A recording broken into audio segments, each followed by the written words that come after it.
Live and in color. Welcome to the Fixed Ops Roundtable pop-up event.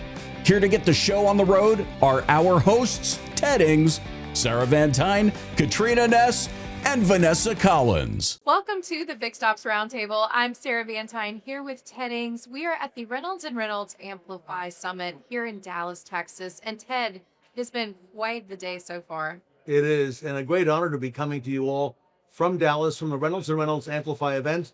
We're here today with Christopher Walsh, who is the president and acting CEO of Reynolds and Reynolds. Chris, thanks for having us on, and welcome to the Fixed Ops Roundtable. Oh, you're welcome. It's great to see all of you again, and thanks for making the trip out here.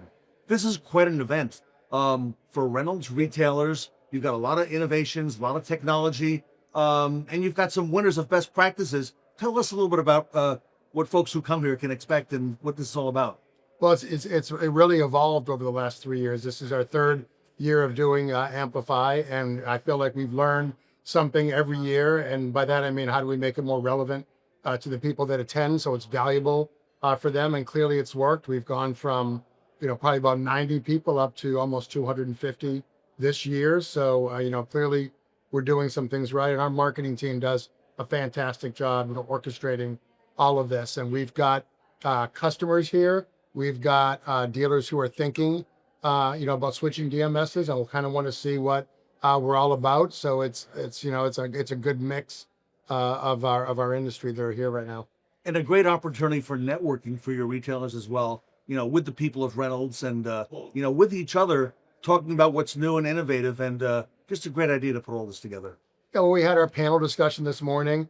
So we had 3 industry experts that are really good at what they do, and we're going to have a best practices award session where people were nominated for different best practices, and we'll give out awards for that. So a lot of it is just about how do we share ideas, and whether it's tools, processes that people are doing to be successful, and kind of educate people on what others are doing that are being successful. Chris, there's a lot of incredible things happening today, including the educational component. We have a lot of workshops that dealers can attend, and you get a lot of education in the industry. Tell us a little bit about what we can expect. Well, it's really, educational forums across all aspects of dealership operations, from variable, then certainly we'll get into, fixed operations, of course.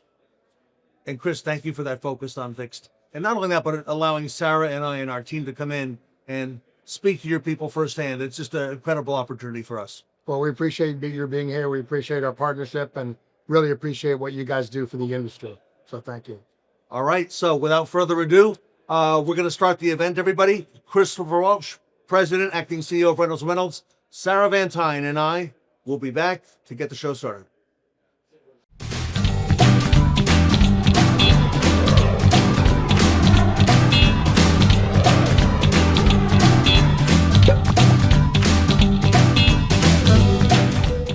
Welcome back to the Fixed Ops Roundtable. I'm Sarah Van Tyne here with Ted Ings. Today we are in Dallas, Texas. We are at the Reynolds and Reynolds Amplify Summit.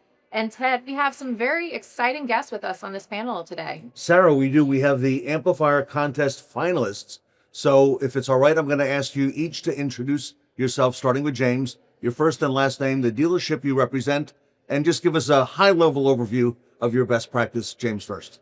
My name is James Dielli. I'm with Bo Townsend Ford Lincoln. I'm here to speak about the usage of a tool to help people through proactive contact and engagement with our clients.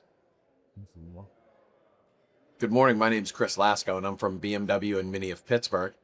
I am here super excited to talk about a way we helped our sales team unify their information to make it easier to sell cars. My name is Rick Shepard. I'm from the Upstream Auto Group in Peoria, Illinois. And my innovative best practice is I created a program in Microsoft Access for service declines recovery. Good. I am Camille Martinez Diaz. I'm from Pepe Auto in Puerto Rico. My best practice was transform the deal jacket into a digital one from the showroom through the accounting back office integrated one system. Hi, my name is Chris Pont. I'm with Scranton Chevrolet in Norwich, Connecticut. My best practice was a way to use the lost sale tool in Reynolds so that we could have a higher off-the-shelf fill rate and increase our overall sales. Wow. How exciting is it to be part of all this, all the activity, people humming around, getting ready for the event here today? James, you were part of this Amplify event last year. Tell us a little bit about what it's like to come back a second year in a row. I'm so excited to be back. There's no place I'd rather be to talk about fixed operations, variable operations, and share ideas with everybody. And I'm just listening to some of the best practices that you have. Kamir, the one that you mentioned about the deal jacket, that's been such a big part of the automotive business. It seems like forever, right? In the sales department, that digital, that physical deal jacket, now you making it a digital one. Yes. What gave you the idea to do that? Well, it was a team collaboration. We integrate all the parts. We hear our people. So we make sure all the pain points and we make the process. Wow. What about your best practice? How did you come up with that? When I started at the dealership, we had a very low off-the-shelf fill rate, which meant we were not being able to give our customers what they needed for their cars the same day. Right. So a lot of times we lost sales based on that. So by increasing that, we've increased our profits and customer satisfaction. And I've heard it said, Sarah, that parts sells hours. We can't do anything without parts. So to sell those hours, we got to make sure that we've got everything accessible to the dealership Correct. as well. Correct. What about your best idea, Rick? Where did you come up with that? So we have service advisors don't have time to call customers back, busy all day long. So service director came to me and said, what can we do? So I created a program that generates the work out of Reynolds and Reynolds advanced service that allows me to get the data to send a letter personalized to the customer to get them to come back in and have that work done. And Chris, what gave you the idea to start your best practice? We got tired of answering the question of, hey, is that car sold? So instead, we just went around and found all the different solutions you have available now. Your information is very fragmented. So we just committed to unifying it into one platform that we built. Can I ask, are you all Reynolds and Reynolds clients? You know, your dealerships, do you all work with Reynolds? Correct. Yes. Yeah. You know, Sarah, it's interesting how some of the best ideas and eventually best solutions and products are born out of solving a pain point like this. So true, Ted. And really, this entire contest is about innovation and solving those problems. And so it's really fascinating to hear all of the challenges that they've overcome. I got to ask you all, how are you continuing to seek out and share innovative ideas? I mean, this is a great forum to be able to do this, right, with your peers and get input from them as well and be rewarded for that recognition. But, where do you look for innovative ideas? How do you, because it's tough, you're in the dealership incubator, if you will, to look outside the dealership, you find out what others are doing. That's what events like this help. With a 20 group or event like this, you get to not only share your best practice or ideas you've come up with, but you get to hear other ones. And there's so many smart people out there that are in the trenches every day. So to get to hear what they've overcome really helps out. This is exciting. And in Puerto Rico, what a great retail market you've got there. What great dealers. A lot of people don't realize that it's so close to here. But, how do you reach out? How do you look for innovative ideas? Well, in our business, it's part of our DNA, it's part of our core values. So we always are seeking to improve. That's what makes us move, be different, and resilient. So I like Our it. DNA. Rick, what about you? Well, I kind of grew up as a data guy, so I'm always into looking for new and better ways to do things, and to be able to write my own programs and use the data from Reynolds has been amazing. What we can do with that. I mean, we got dozens of programs that eliminates multiple employees, really, because it's all click a button and it does, 20, 30 queries, and there's your report, there's your data, creates a letter, postcard, whatever. So really fun to do. And Rick, you talked to us about parts and fill rate, service advisors as well. Okay. Isn't it great that we're talking about not just sales, but fixed operations as well? That a lot of the unsung heroes in the parts department, or service advisors who don't typically, get to tell their story. Here we are talking about great ideas for them as well. Yes. I mean, service advisors, I know they appreciate us sending these letters out. I mean, one guy mentioned, I asked this customer about buying that service, and he said, but then they get the letter and say, oh, it looks like I need to have this done. Even though he tried to sell it to him, but the letter in black and white, that got him sold. Chris, what were you? I think it's just that that cross-pollination of ideas from whether you're talking about breaking through the silos in the dealership, or you're talking about learning from what another dealer does from another dealer. It's that, and right now, like, there's so much opportunity to innovate. There's no reason you should have any pain points if you just go looking and asking enough people. So, James, was the idea or best practice you have today the same one that you had at the last Amplifier event, or is this something completely different that you have today? It's something completely different, but I think the award that I won with for best practice last year spurred me to come up with this idea. And I think a lot of my ideas and best practices and what we work towards with innovation come from our clients and our team, and figuring out what their challenges are and how to solve those challenges with getting their input. And getting them to come up with how we can better serve our clients. That's not easy to have a two-peat, okay? To have one great idea and then come back again a year later. As I recall, your idea last year had something to do, if I'm not mistaken, maybe with warranty. It was paperless throughout the fixed operations department. So no paper from check-in to invoicing to the parts department, no paper involved. Would that be Nirvana? Right. That is an incredible point that oftentimes is a hang up in the customer experience. Just in our final moments, we're about ready to have a lot going on at Amplify today. But what are y'all most excited about the conference? Start with Jane. I'm most excited to present for a second time and to meet all of the new faces and see some familiar ones. I'm just excited to walk away with 2 or 3 or 4 great ideas. I think with the wealth of knowledge that we're going to have here today, learning more and continuing to get that knowledge and from all the different ones that are going to be here, it's exciting to be here. Well, I'm excited. I'm practicing my English, so it's a challenge for me. And share this experience means a lot for me. Great. Bring it on. I'm excited to share my idea, just see what other people think of it, because also seeing what other people think of what you've come up with is always a benefit, and also hearing all the great ideas that my competitors have. Yeah, well, everybody, congratulations on being an Amplifier finalist. Congratulations, and again, best of luck today, throughout the day. And Sarah, exciting times. Very much, Ted. It's an exciting opportunity for these people, and it's exciting to see what will happen today. I'm Ted Ings. I'm here with Sarah Van Tyne. We're at the Fixed Ops Roundtable at the Reynolds Amplify event in Dallas, Texas. Sarah and I are going to be right back.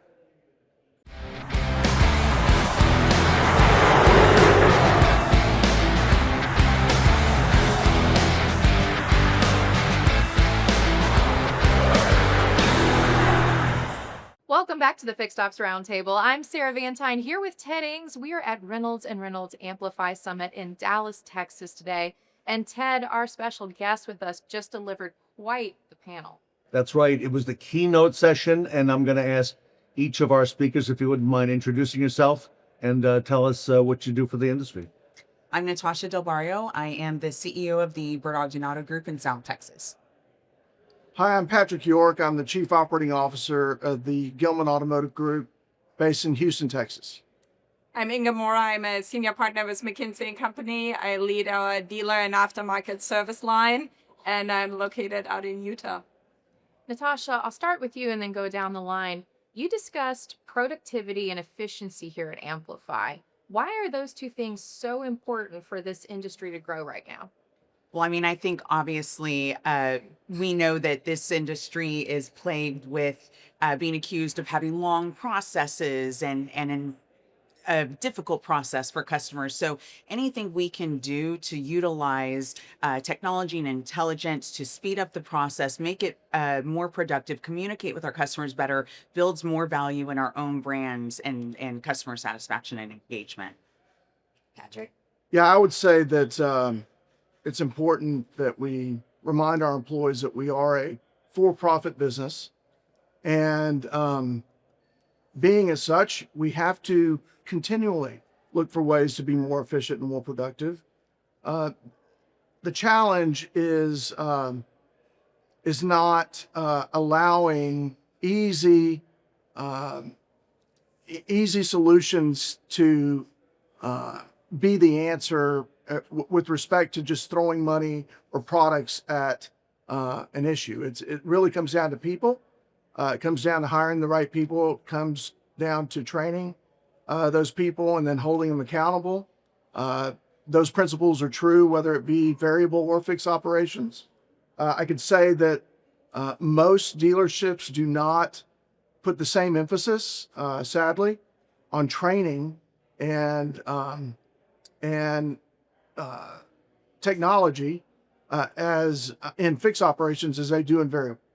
And it's a big opportunity for us and for the industry to take some of those same principles of training and apply them to fixed operations to get more out of fixed operations. Inga, there is a big component of productivity and efficiency that you discussed as well. Could you share some of those insights? Yeah, I think one of the things we're seeing is there's a lot of technology coming into the industry more and more, and a lot of AI. And I think there is this question on, besides all the technology, besides all the enablement, why don't we necessarily see salespeople selling more cars? Why is our kind of like RO conversion on recommended services as good as we would like it to be? And so I think a big theme we explore was like, how can I think about technology and data to kind of make our sales consultants, make them more efficient and kind of leverage the data that exists within the dealerships to serve it up at the right moment in time, to recommend an additional accessory package, to convert the next recommended RO, or to kind of tee the customer up for a trade-in or kind of build loyalty in the brand of the location. You're certainly right. There's a big focus, especially here today, on technology and a lot of new emerging technologies for fixed operations as well. But if I can come back to something that you said, Patrick, it still comes back to the people, okay? It's a people business. We're people driven. And, because of the shortage of staff, in many cases, specifically technicians on the fixed op side, a lot of times dealerships can't just go out and hire more people. How can fixed become more efficient, the fixed operations, to compensate on the people side? Well, it comes down to some very basic principles, such as making sure that the workflow that's going into our service departments, each job is going to the right technician, and that we're not utilizing technicians that are much more capable of doing more advanced work for basic work, and having our master techs really focused on the jobs that require master techs. And with respect to efficiency, I would say that parts availability and making sure that we've cut the friction between our parts department and our service departments is a key element. That requires some advanced management with respect to our service and parts managers and general managers, making sure that we're properly stocked in our parts departments to create that efficiency for the service department. Natasha, your thoughts on fixed operation and creating efficiencies for the people? Well, I mean, really, it holds true for all departments, but we've got so many great tools out there to utilize and make the jobs easier and more efficient to, but we talked about quality of data is a huge part of it. And people tend to be very resistant in this industry to really owning and utilizing the technologies. So the technology is a fantastic tool, but our ability in a leadership position to get people to really engage and adopt that technology is the multiplier of the profitability, of the efficiency, productivity, all of it. And by the way, two great dealer groups here happen to be from Texas, where we are today. I don't know if there's any coincidence for that. Everything's bigger in Texas, right? Everything's bigger in Absolutely. Texas. So, and congratulations to you on the success you're having with retail, with both of you as well. Inga, let me come over to you as well. I've noticed, McKinsey's also talking about the opportunity that's out there for dealers. The growth opportunities seem to be in areas like fixed operations and fixed. Your thoughts on that today?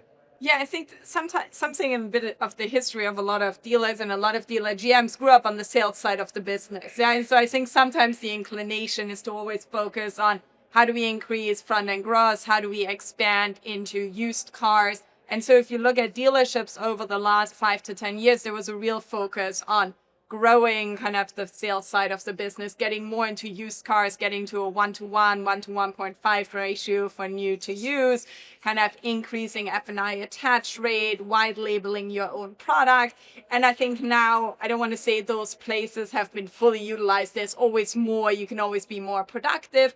But I think a lot of what we're seeing is the next horizon is to really get much more robust on fixed ops and bring kind of a lot of the technology into how do I retain loyalty with the customer? How do I make sure that once the OEM warranty expires, I don't lose the customer? How do I improve conversion on additional ROs recommended? So if the customer came in last time, I told them there was something that was a yellow flag on the condition report. How do I now pre-wire this? When I confirm the appointment, I remind them, hey, last time our technician in the vehicle inspection found issue ABC on your car.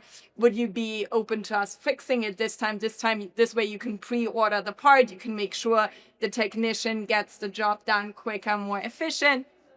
The customer has an expectation on what to expect from a total RO bill. And so I think there's a lot of growth opportunity, both in terms of servicing the customer longer, and kind of Natasha on the panel really highlighted this point on the customer thinks about owning the car as an entire journey. They don't just think about buying the car. And so I think fixed ops is really kind of a little bit closing the circle and building the loyalty loop and making the entire experiencing of owning and being with your car like more seamless. Mm-hmm.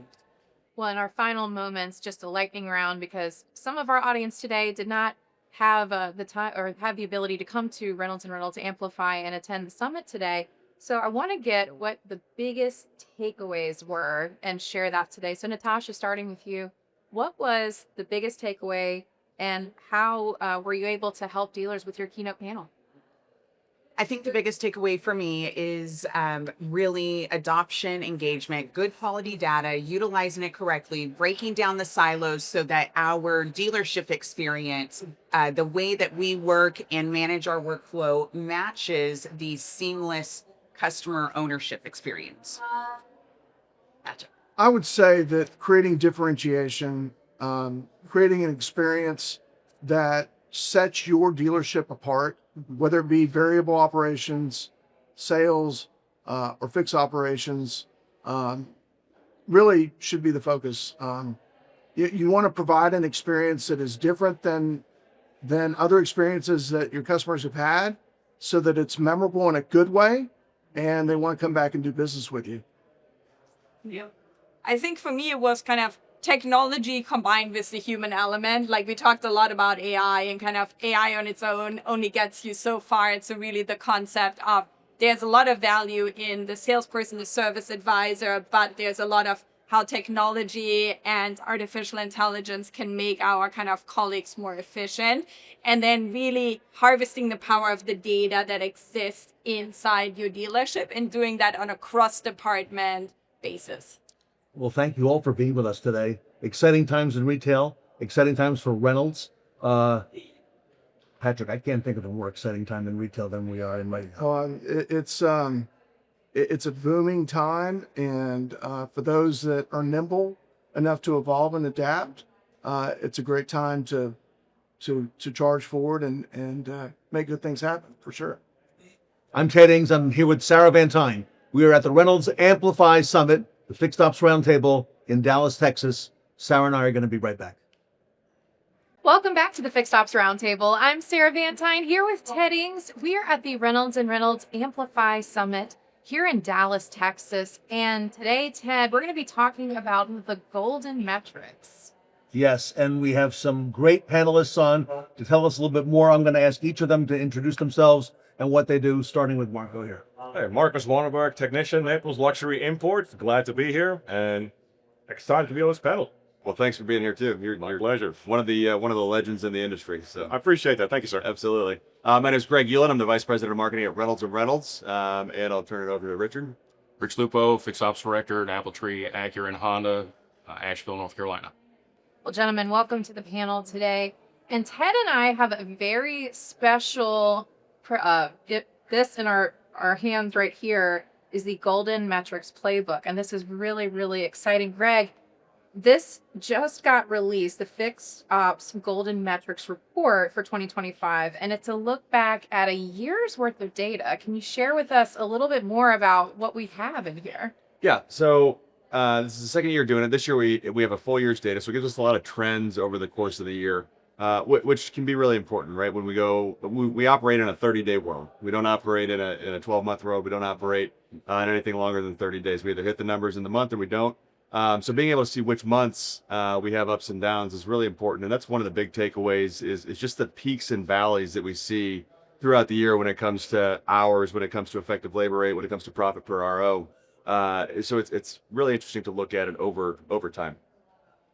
Greg, before we dive into some of the information contained in the report, this is the first time that Sarah or I have seen anything this extensive at this level. If you want to speak to that, maybe why you put this all together. Well, at the end of the day, benchmarks are important, right? And when we look at benchmarks, a lot of times they can be generalized or genericized a little bit. So every dealership isn't the same, right? We don't do the same volume. We aren't in the same kind of urban areas. Some of us are in small towns. Some of us are in big cities and everything in between.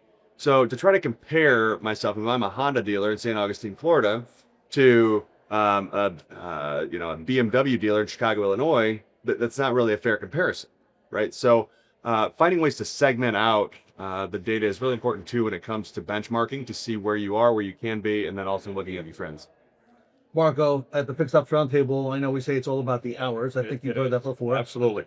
And for the technicians to go home rich And tired. we like to say it's about the hours, Greg, but I understand this year's report revealed some very interesting findings. If there's anything you want to share with us.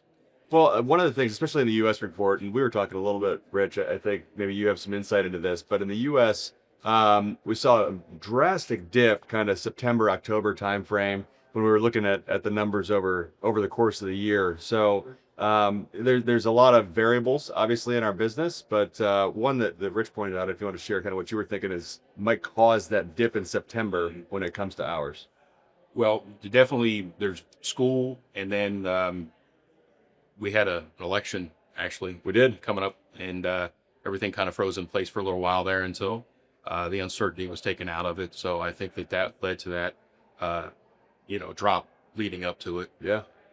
What do you think? So I am curious about this too, Rich. Sorry to put you on the spot, but No, it's fine. When it comes to weather, honestly, right, kind of that late summer, fall timeframe, you guys had a terrible terrible fall last year, and glad to hear that you're back up and running, and the community's still recovering, obviously. It is. But do you think that has a big enough impact across the country to cause dips in averages, or? It was very the severity of it was very localized. It didn't affect an entire region, so I don't know that it certainly to have any effect in California, right, or Texas or anything like that. So I don't know that there's any huge amount of impact on the numbers from the lead, unless you want to break it down by that region. Right. Okay. So. Marco, what I think about, I've heard something called tire season, okay? Yes. It typically happens in the fall going into the winter. Does that have an impact on anything fixed ops wise as well? Of course it does. Tires, as we all know, is a retention product for the dealerships. So going into the more rainy season, depending on where you are, of course, but like Richard deals with different weather than I deal with, and people up north deal with far different climate situations than we do. So I think that having a report like this will definitely show you where we can improve and how to improve, because it's not just a fluke. It's a very precise measurement all across the country. You see the dip nationwide. So I think as a community, as a fixed ops community, we can do better in bringing that up and leveling it out. So this product, this report has really, really opened our eyes to such data. It's tremendous. Thank you. Yeah, absolutely. Well, and when you look at the numbers layered on top of each other, it makes a big difference too, right? So when we have higher volume, Canada's a great example. They do a ton of tires in November. They have to. Sure. So, they see a ton of volume, but their hours per RO dip dramatically. Right. So it's basically becoming maintenance work, just turning it over through the store in that month or the 2-month course. So the question then becomes, okay, how do we make the most of this increased volume that we have coming into the store? Whether it's we're servicing those vehicles while they're in, or we're identifying work to follow up with later. How do we make sure that while these customers are in the store, we're able to take care of them, but then also make the most of the opportunity in front of us? Greg, and talking about efficiency, one of the most interesting pieces in this report that y'all broke down was looking at the technicians' impact on all of these metrics when they're using an efficiency tool like service price guides. So what did it have to say this year? Well, I mean, what you would expect, right? When you make a technician's job easier, when you make an advisor's job easier, when you make things more efficient, they're going to be able to sell more. And the technician, I don't think anybody would argue with this. I mean, the technician is a linchpin for selling service. I mean, yes, the advisor's a touch point with the customer, but the technician has to do a quality MPI. We're asking them to do pictures and videos. They need to identify the work. They need to describe the work. And then they need to get that information to the advisor. And the more we can streamline that process, make it easier, put everything in the technician's hands, really every KPI, every metric increases. They become more efficient. They sell more hours. The dealership performs at a much higher level. So it was pretty eye-opening. It was across every kind of region. It was across every volume class, across every type of community that we're in. Really didn't vary at all. And Marco, I know your dealership is a Reynolds and Reynolds dealership. Not only is Reynolds providing the dealer with these golden metrics report, okay, if they want to review it, but here at Amplify, they're also giving the dealers the tools, okay, to be able to improve. If you want to speak to that, because I've never seen, the interest inside in fixed operations and all the things in, AI and, this all impacts this greatly. I think that especially with the help of AI, we have much more data at hand that is like on the fly instead of having to be analyzed and being behind the current trends. So with having these tools that Reynolds and Reynolds provide, including the data, we are able to adjust on the fly very quickly to changing in the market, changing in parts inventory, changing in how we utilize the shop and lower the unsold hours while we keep the efficiency up and keep everything going and flowing. And Richard, I learned a lot about these tools from you. Service price guide and all the innovations that you're using that are provided by Reynolds, if you want to speak to that as well. We do have a lot of Reynolds products in our store, and the integration that we get from we use all of the Reynolds products, leveraging them for efficiency. They do integrate well across all the platforms, and the golden metrics, when we look at them, and I went through it last year. I'm one of the wonky peoples that actually dive in and read the white papers, and there's a lot of great stuff in there. It comes from a technician background where you've got to, I started life as a technician, and if you want to be a good at fixed ops, you have to be in the details like you are a master technician. And it is a very valuable report, and the products and services that Reynolds provide for us put us on top of most of those metrics. And Greg, this is available now, the Golden Metrics report. This is the second year, right? It is. Yep. It's available at rayray.com or for our friends in Canada, rayray.ca, but both versions are available now. All right. So if our audience would like to learn more about the Golden Metrics and get a copy of this online. It's rayray.com. Yes, sir. And available right now. Craig, thank you for all that you and Reynolds do for dealers throughout the industry and great innovations. We could see it here in person. Oh, thank you. And thanks to everybody for doing this. It's a lot of fun. Absolutely. I'm Ted Ings. I'm with Sarah Van Tyne. We are here at the Reynolds Amplify event with Greg Uland, Richard Lupo, Marcos Wannenberg. Sarah and I are going to be right back.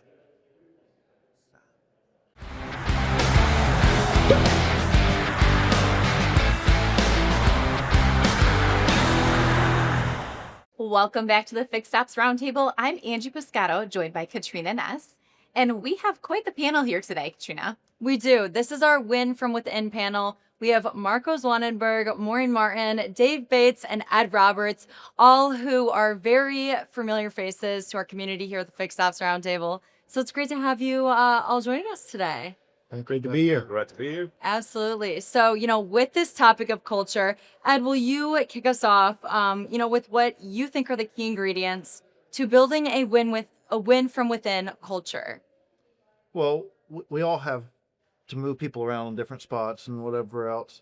And if we run an ad every time we need somebody, then we're not necessarily giving our people a chance to grow. Yeah. And ultimately, when people come into our stores, they come into our store for the position that we're hiring for, not necessarily the position that they're looking for. Yeah. And so we have to create platforms for them to be able to develop and grow into the role that they want to be in.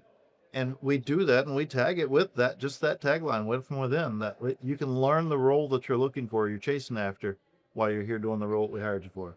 Absolutely. Absolutely. And having a culture and a company that pushes you up and grows you from within. Dave, I know that you've been at Reynolds for quite some time. You are a long-time commitment employee there. So tell us about, your growth process and winning from within and how Reynolds has pushed that culture up with you. Well, I think the thing is, we are a promote from within company. So we don't bring talent in at executive levels or management levels. We bring them in entry level and learn and grow. Like Ed talked about, you give them opportunities to advance. And I think the key is they have to feel appreciated. They have to feel like there's going to be opportunity for growth. And you got to give them chances to grow, just different roles, different functions. And that's worked well for us. We look at it as if we take care of our employees, we take care of our customers, the business takes care of itself. Absolutely. And talking to so many different employees and people here at the Amplify event with Reynolds and Reynolds, you hear that so often. There's a lot of people that have been with Reynolds for so long. So your employee retention is off the charts. We typically, if we can get people for 5 years, we have them for life. Wow. It's one of those things that first 5 years, they're feeling things out. They might get an offer for more money with a grass greener kind of place. But if they're there for 5 years, they like the culture, they like the opportunities, and they get chances to grow and advance. Absolutely. And it's all about individuals balancing, what they prioritize and what they see the most valuable. Maureen, what about you? What do you see as a key ingredient for building a winning culture?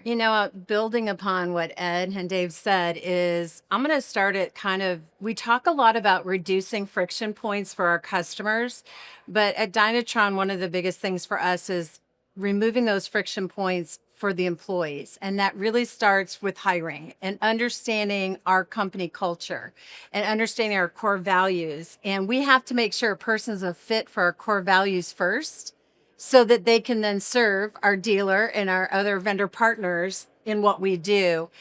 So when you look at that, I think it really parlays whether you're a dealership, if you are supporting the dealership world, industry leaders. And so for us, that's made a really huge difference. And then we do EOS, which is really involving every department and how do we resolve issues? We do it collaboratively. And that's one of our core culture. So. Wow, this is amazing. You guys all have such wonderful cultures at your organizations. Marco, what about yourself? How do you see what key ingredients are so important from building a culture that you win from within, truly in? Well, it's like you said, you win from within. It starts from within. Yeah. You have to be willing to be a part of a winning culture. You have to be willing to grow that culture. You have to be willing to reach out a hand to someone that is not quite in that culture, but shows that they want to be in there. you have to find people that are fit for the role of culture. You can train for any kind of position in the dealership, but that culture, that fit has to be there, like you said. It has to be there. So to me, culture it's like an energy that you have within, an energy that you radiate, an energy that attracts others and that grows others and retains others. But once you have that energy in place, people come walking in looking for a job, they immediately feel that. They pick up on that energy and they want to be part of a winning team. Best team on the planet, so to speak. Exactly. What about a culture where they give technicians a pizza party and call it a day? Well, those are definitely the places that need culture, because that is not culture. It may work for a bunch of frat boys, but for true seasoned people, and not just for technicians, parts people, advisors, etc. It's more of an insult than a price. Unless, and I have to say this, unless it's really good pizza. Really good pizza. Then we'll take it. On that topic of technician development, that is a big part of the culture within the dealership, especially pertaining to fixed ops. So, Maureen, I know you have been involved in technician development in your previous role, and Marco, you as well. I'm curious to hear your perspective on what's important in developing technicians now, going through processes, maybe apprenticeship programs. Ladies first. Okay. Well, I think one of the things is we're offering as an industry now opportunity. We were talking, Mark and I talked a lot about this of, mainline technicians that are doing like heavy work, but now the mobile service provides us to bring in technicians that we never had in our business before. We have growth paths of development. So if we start with the culture and we look at what are their gifts and how do we fit it into what we're doing.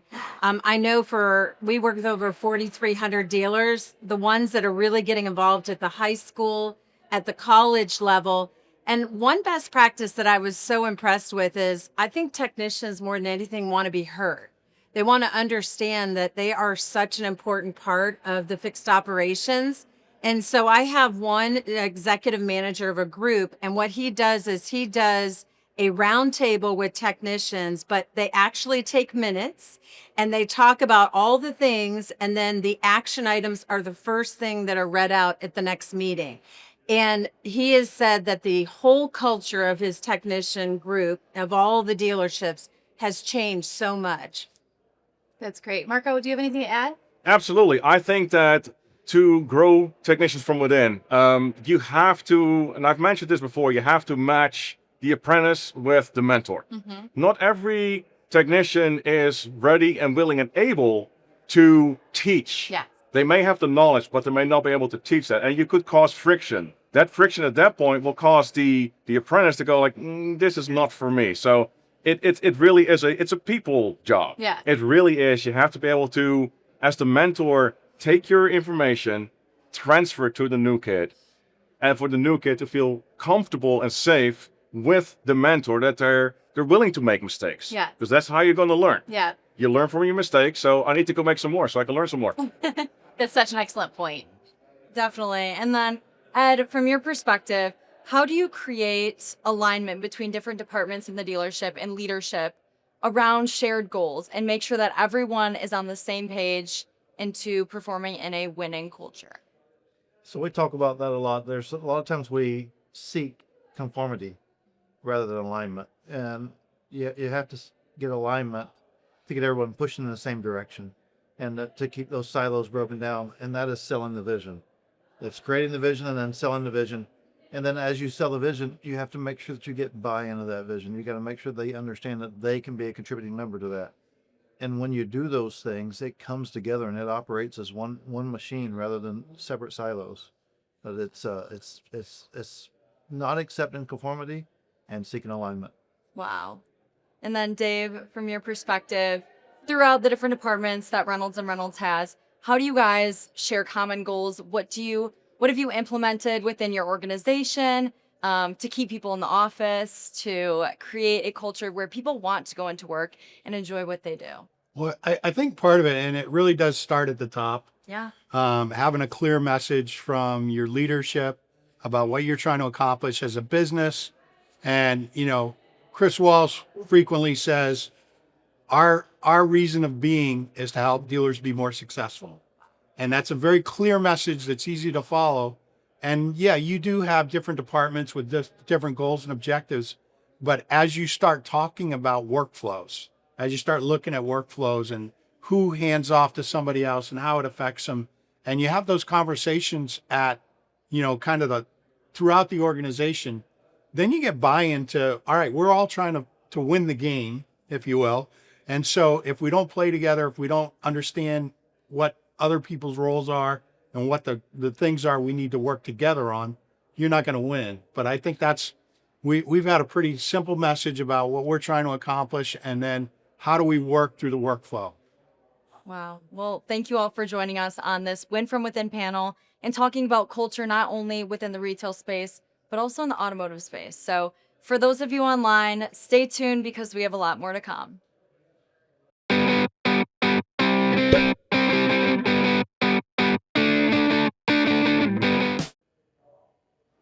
Welcome back to the Fixed Ops Roundtable. I'm Sarah Vantine here with Ted Ings. Today we are at the Reynolds and Reynolds Amplify Summit in Dallas, Texas. And Ted, it's been quite the day so far. It is, and we have some very, very fascinating topics, especially this one we're about to talk about. I'll ask each of the panelists, starting with Jarlin, to introduce themselves and what you do. We'll go right down the line. I'm Geraldine Williams. I'm our Regional Vice President for Enterprise Sales here in Dallas. Hello, I'm Susan Shook. I'm a Solutions Specialist. I've been with Reynolds for 29 years. I am Chris Martinez. I am a Curator Specialist. AJ McGowan. I'm the co-founder and president of AutoVision. Well, everyone, welcome to the panel today. There's a lot of incredible workshops that are happening at Amplify, but I want to talk a little bit about the conversation that's happening all across the industry with AI. And so, Geraldine and Susan, I'll start with you both. At the end of the day, AI is about making people more efficient. So what things are important for decision makers to consider with this in mind when they're looking at AI technology?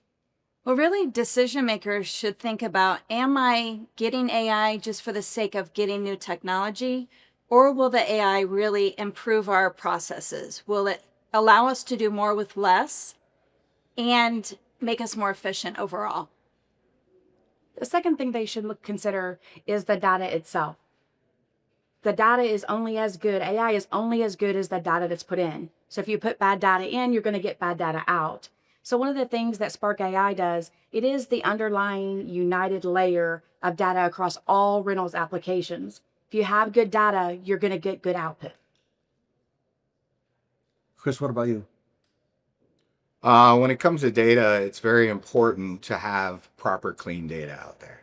Dealers have been always harping on the need to have the right information for the customers, because when you have that proper information, you can actually message those customers with relative messaging for what that customer is actually on their journey right now. And AJ, at AutoVision, you kind of came to Reynolds from the outside, if I may. Okay. So talk to us maybe about that journey and communicating your message here within the Reynolds ecosystem. Sure. Yeah. So we've been here for a little over 2 years, and we've really focused with AutoVision on interconnecting it to all of the various different products that we have inside of the Reynolds ecosystem. And so when it comes to AI, a lot of the things that we've done around Avery, as well as some of the other technologies that we've built with the assistance of the Spark AI layer, have really allowed us to interweave all of these different processes and data points in a way that we think is really useful for dealers. And so it's been an amazing journey so far over the last few years to have access to all these other tools and really smart people and big data sets to work with. I was going to say, when I think I first met you, we were talking just about, reconditioning, service drive, vehicles coming in, but now you're part of a bigger family and big advantages to that, I would imagine. Oh, absolutely. I mean, when you look at the breadth and depth of what's available inside of the Reynolds ecosystem, it is, absolutely a playground for a data geek like me. So we've got access to all of these different tools and all of these different processes. And, like I said, when you look at AI and how it's being used to effectively automate those things and to make them more efficient, faster, better, and allowing dealers to really, focus in on the thing that they do best, which is selling cars, making great relationships. And, that's really exciting. It's exciting to be a part of that. Susan, a lot of dealers are going to hear today and in the future about AI. There's a lot of buzz about AI. Should dealers be afraid of AI? Should we be embracing it? What are your thoughts on that? Well, they shouldn't be afraid of it, to be honest with you. I think every person on this earth is using AI in some way or another. If they're just doing a general search on their phone, it's something we're using. They shouldn't feel like my users won't know how to use AI. Definitely, they should embrace it. Chris, your thoughts on that? Dealers today need to start embracing AI, but really educating themselves on what it will do for their dealership in their unique processes. Because having something as powerful as AI that can do a lot for you and maximize your returns, not really understanding it within your process, it may not give you the same emphasis that you need out there. Sure. And I remember when Chris Walsh first talked to us about Spark, you're squarely in that AI domain. Your thoughts on AI and dealers in the future? I think that we're only 18 months into AI as an industry, as a country, and knowing what we're going to be able to do in the future, it's unlimited, right? The things that we need to concentrate on today to make sure that they're using it and doing it the right way is, what do you want to accomplish? What in your dealership do you want to get done?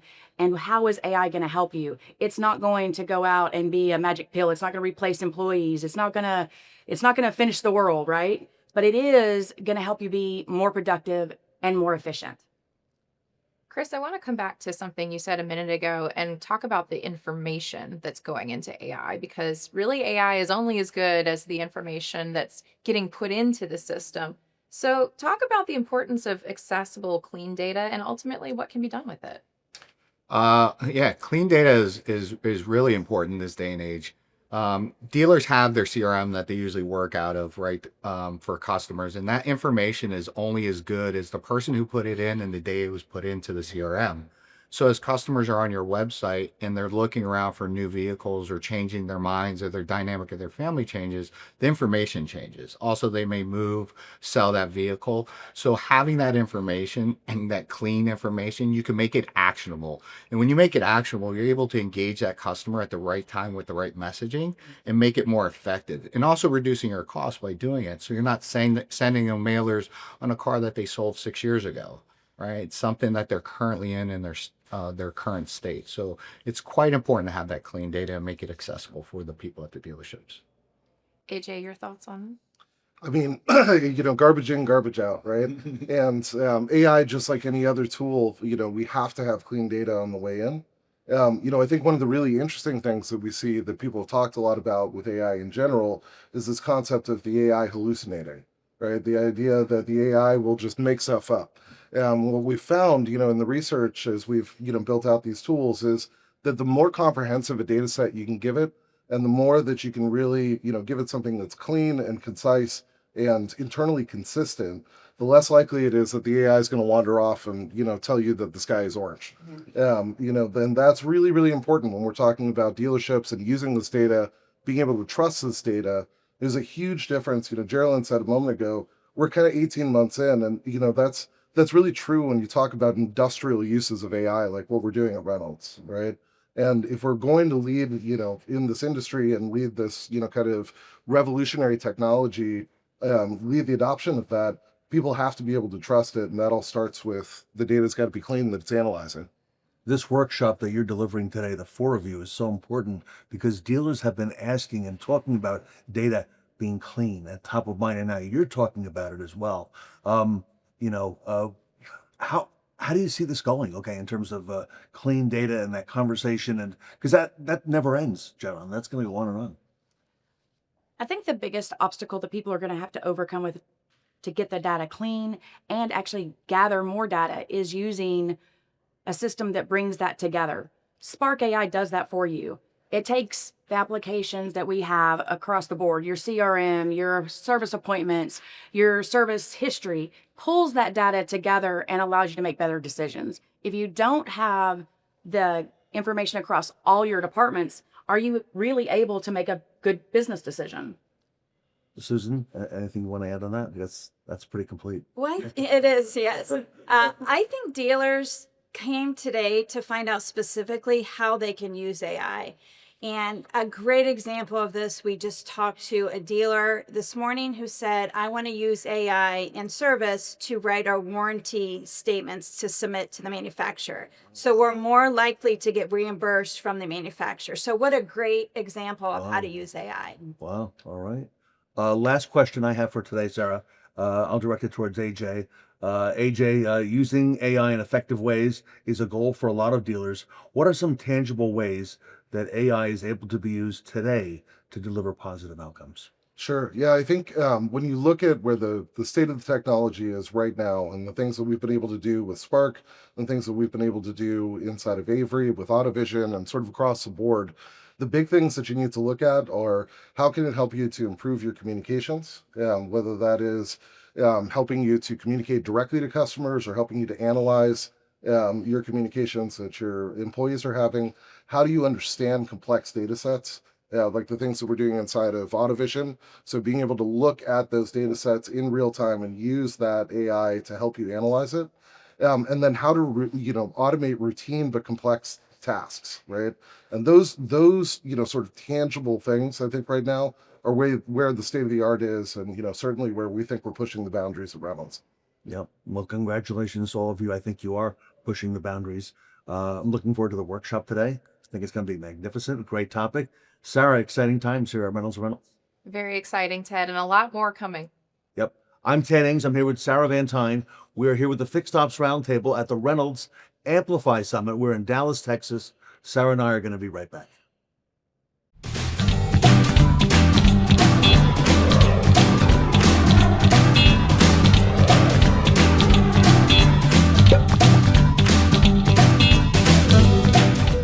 Welcome back to the Fixed Ops Roundtable. I'm Sarah Van Tyne here with Ted Ings. Today we are at the Reynolds and Reynolds Amplify Summit here in Dallas, Texas. And this has been one of the panels we've been looking forward to the most. We're talking about Relo, Reynolds' parts delivery robot. And this is the official release. I'm joined by Ed Roberts, COO at Bozard Ford Lincoln, which helped pilot the robot, and Reynolds' Greg Uland to talk about it. Well, gentlemen, congratulations on Relo. It's here finally today. Yep. And we've been hearing a whole lot about it. Ed, you've been piloting this next innovation, which you're always looking for what's next in the industry. You've been a pilot for Relo. What's that process been like? Well, there's always obstacles that you run into. When you whiteboard something, you whiteboard as if it was in the perfect scenario. And then when you put it out there in real life, there's things that you have to overcome with remapping and various different things. So we've been a part of that and been able to help create some of the different algorithms of how to navigate different things and different scenarios, because things in our shop is always moving around. Yeah. And it's not like it's stationary where you map the shop and it's there. Vehicles moving in and out, toolboxes moving all over the place. There's different things happening in there, people all over the place. So it needs to be able to navigate those things. So it's a learning algorithm it's been a fun project to be a part of for sure. Yeah, well, I'll tell you, that's what's so great about having great partners like Ed at Bozard Ford, being willing to put the time in, put the work in, and provide the feedback and collaborate and work together. Too often I think, you can kind of turn the switch on something and move on down the road, and that just, you never get the max value out of it that way. So I talk about it all the time, and we talk about it a lot. We want our dealers to be successful. That's our goal. And to do that, especially with something like this new technology that's really cutting edge, we have to work together on this stuff. So thank you, Ed, for being a guinea pig a little bit to make it much smoother for everybody else as they come down the road. Absolutely. Innovation is one of our key tenets. So we always want to challenge the status quo and find out what's new out there. But it isn't just a one-way street. It isn't just for you guys to get feedback from us. And we're the real world. Yep. And it's your product, and it's not justifying the obstacles. It's, hey, let's find a way to overcome these obstacles. And so it's been a great partnership, and thank you for that.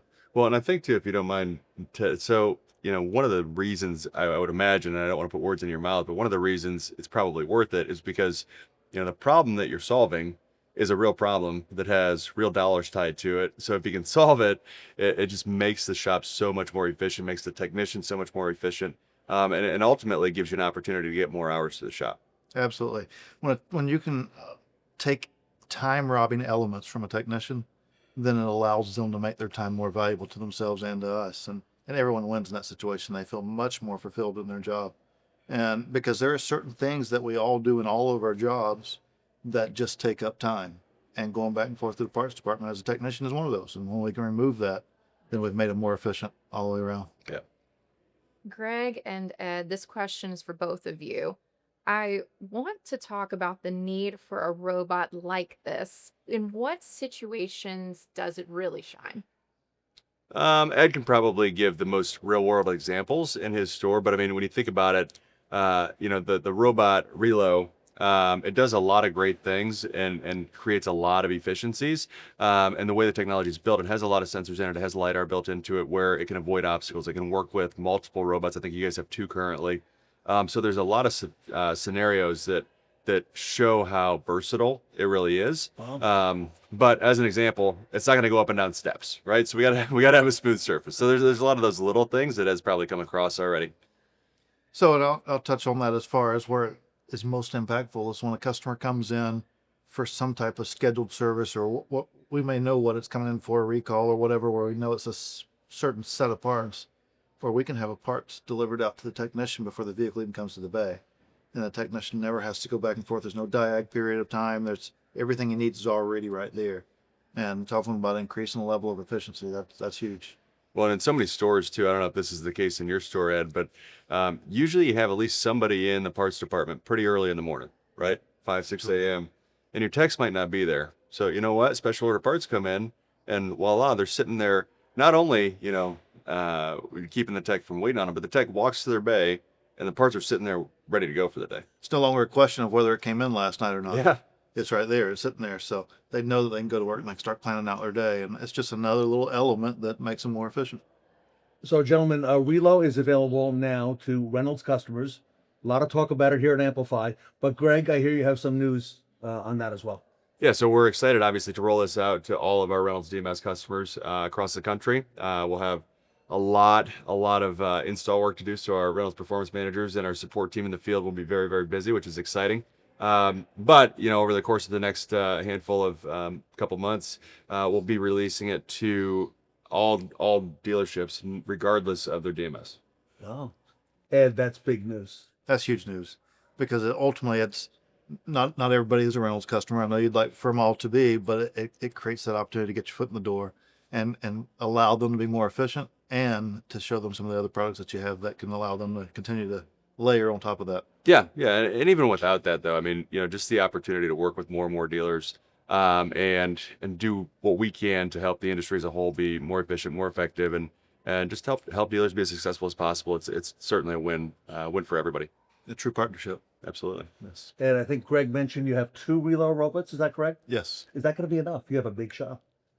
Is it going to be enough? No, it's not going to be enough for what we run through there. But that's what we palleted was with the 2, and but it'll grow from there. And who knows what that number ends up being? Whether it's 5, whether it's 4, whatever it ends up being. But ultimately, it's been instrumental. And once you have it, it's tough to find a way to live without it. Sarah, I believe it's the best dealers that look for the next best practice, the next thing that's going to help them go to the next level, who come to events like this at Amplify and the Fixed Ops Roundtable as well. And we've seen a lot of that here. We have, Ted, and it's so exciting to see all of the innovation that Reynolds and Reynolds continues to build. Relo is just another exciting element that we get to see firsthand, officially launched here at Amplify and on the Fixed Ops Roundtable. So, Greg, congratulations to you and Reynolds and Reynolds. Thank you. And Ed, congratulations to you on helping Reynolds bring this new technology out. Absolutely. Thank you. I'm Ted Ings. I'm here with Sarah Van Tyne, Greg Uland, and Ed Roberts. We're in Dallas at the Amplify Summit for Reynolds and Reynolds. Sarah and I will be right back.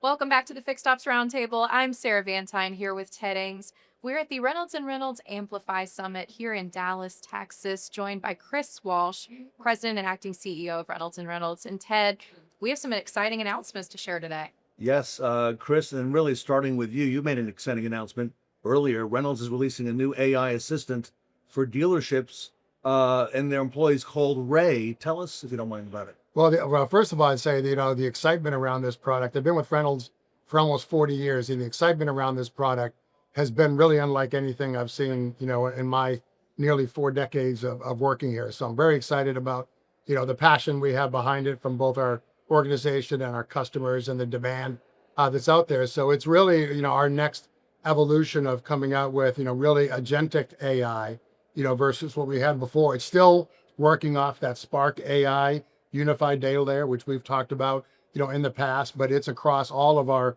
retail management system platform. And, we're excited about, the productivity and efficiency gains that it can offer for our customers. Well, Chris, it's really exciting and a very exciting announcement. With Ray, how does it handle actions inside the software?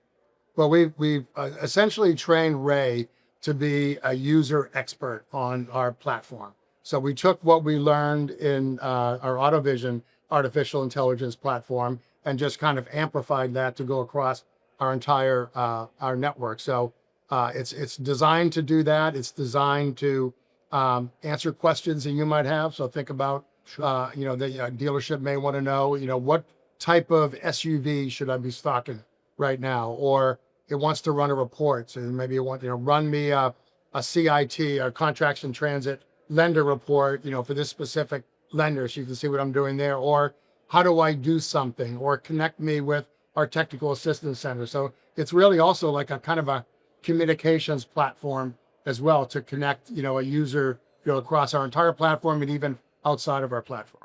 I can't think of how many times I asked Reynolds employees about, different things, and dealership employees about things like this as well. You've really now incorporated the AI, and I would imagine this is going to be a great stride for workflows in dealerships. Yeah, and we looked at workflows, 2 different ways. There's, the UI or user interface, term that is out there. That's really more, to us at least, about the aesthetics of what, in this particular case, a screen actually looks like, the colors and positioning of different things.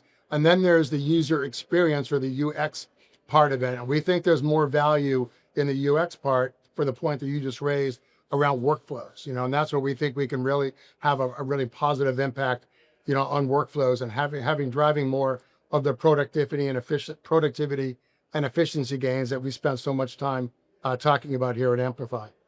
Well, Chris, the technology piece is really, really interesting. How are you able to do all this with Ray? Well, really, again, leveraging that Spark AI unified data layer. So all of our AI tools pull from that Spark unified data layer, and then conversely repopulate that data layer as those tools learn more, add more data into that unified data layer. And a lot of it is about aggregating data and unifying data. So you've got one of our panelists this morning talked about crumbs of data that exist across the platform, whether it's in text messenger, or email or first party data on a website. How do we aggregate all of that, which is part of what what Spark does, to give you a more complete view of a customer or potential customer. Sarah, great efficiencies are going to be made by this. Oh, absolutely, Ted. I mean, this is so exciting when you think about all of the pieces in a dealership that somebody might need assistance with across all of these different platforms. So, Chris, congratulations. This is a really, really exciting development. Yeah, we're really excited about it. All right, Chris. And again, the name of the product is Ray. That's correct. So easy to remember. Easy. All right. I'm Ted Ings with Sarah Van Tyne. We're here with Christopher Walsh. We're here at Reynolds and Reynolds at the Amplify Summit. We're in Dallas, Texas. Sarah and I are going to be right back.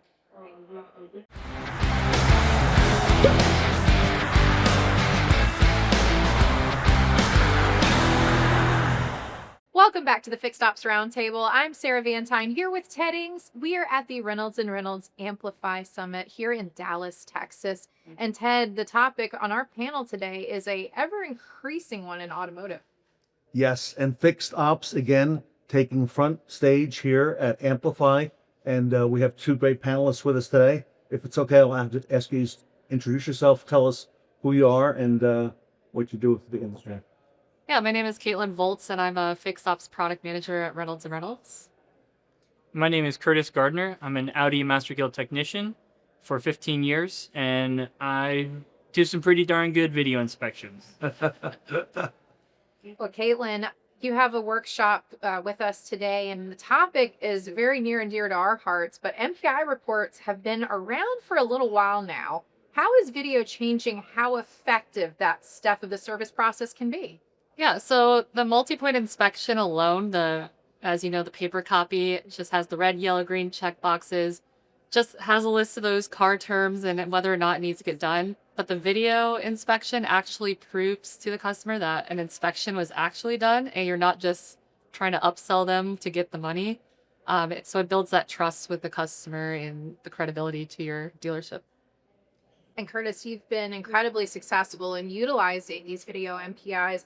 How is it impacting what you do for service and your customers? Well, it allows the customer to meet the technician. It shows who's working on their car, that they're a real person and they're not just pencil whipping the MPI trying to upsell something. They get to learn a little bit about me, and then I walk them through what I'm finding on their car. So, Caitlin, from what you're seeing in the industry, how important is it that dealerships are using tools like video, which customers are familiar with in other parts of their lives as part of a service process? So, yeah, using video, it helps engage that customer more and makes you want to come back to the dealership rather than just going in for an oil change and not getting that kind of customer interaction with the dealership. So, the video, if you send the customer a video, it's going to give them or make you more loyal as a customer to that dealership rather than just saying, hey, here's your report card and be on your way. Curtis, you mentioned the word trust. How important is this in helping to build trust? Trust and transparency is essential, especially if you want to retain the customers. And that's what technicians and the service department is all about, is customer retention. If we can show that we're showing them what we're doing and showing them that what we're saying is what's going on with their vehicle, they're more likely to come back to us. With the videos, it allows them to build a relationship with that service department. How easy or difficult has this been to get started in dealerships, Curtis? I'll ask Curtis first, then Kate. With technicians, it's pretty difficult. There's some pretty strong walls when it comes to getting technician buy-in. So it's about creating steps with the technicians for each dealership that build the buy-in, whether it's incentives, gamification. It's essential to work with the technicians on what works best for them to get their buy-in on these video inspections. Yeah, so I would say it is a difficult process. I've heard a lot of pushback from dealerships saying the technicians don't want to get or have their voices on camera or their faces on camera. So really you want to make sure you share the vision with your technicians and your advisors as well, because you want to get everybody on board. If one part of the piece or the puzzle is not on board, then it's going to fail. So you want to make sure everybody understands the vision and gets that buy-in. Sure. I'd like to add something real quick to that. Yeah. I've noticed that when we started video inspections, the one or two technicians that did buy in, they were able to show how well it worked. And eventually over, a few months, other technicians were buying in with this and wanted to do it more because one or two technicians were having such great success with it.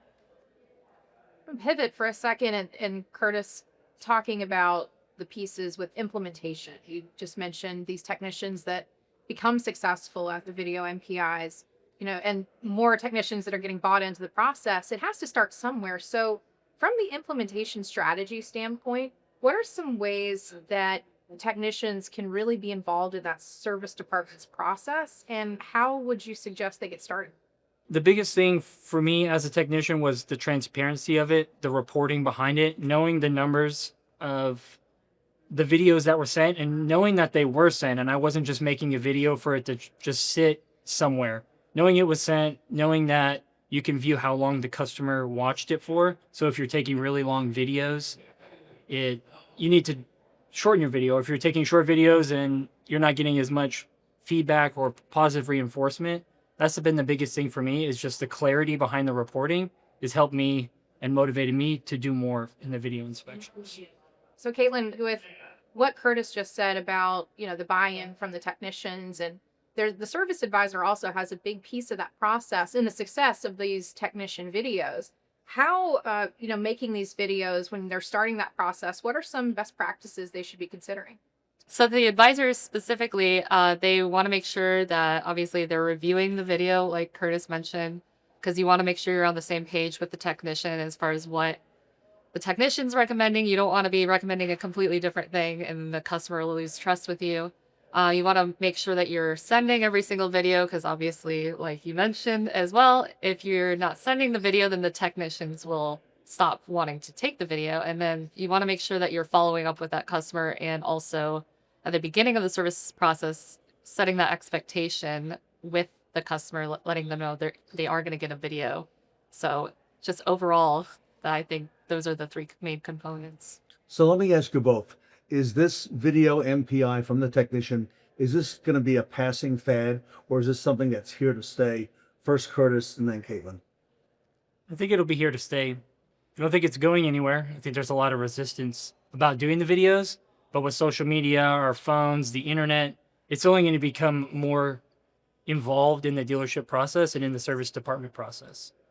Yeah, it's definitely here to stay because video is in our every single day lives. You have TikTok, you have Facebook.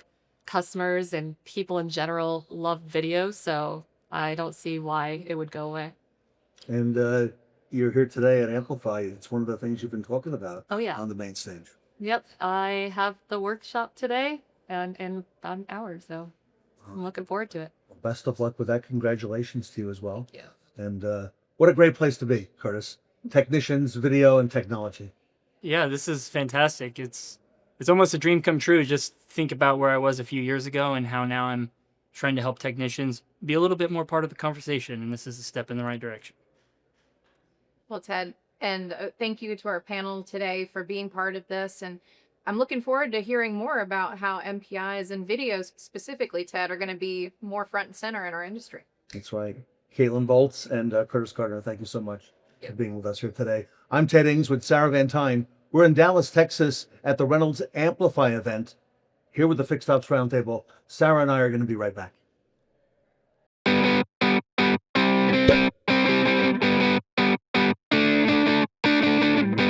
Welcome back to the Fixed Ops Roundtable. I'm Sarah Van Tyne here with Ted Ings.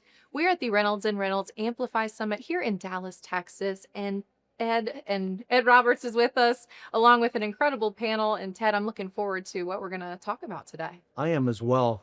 Spiffy is really taking the industry by storm, and it's timely that they're here with us today.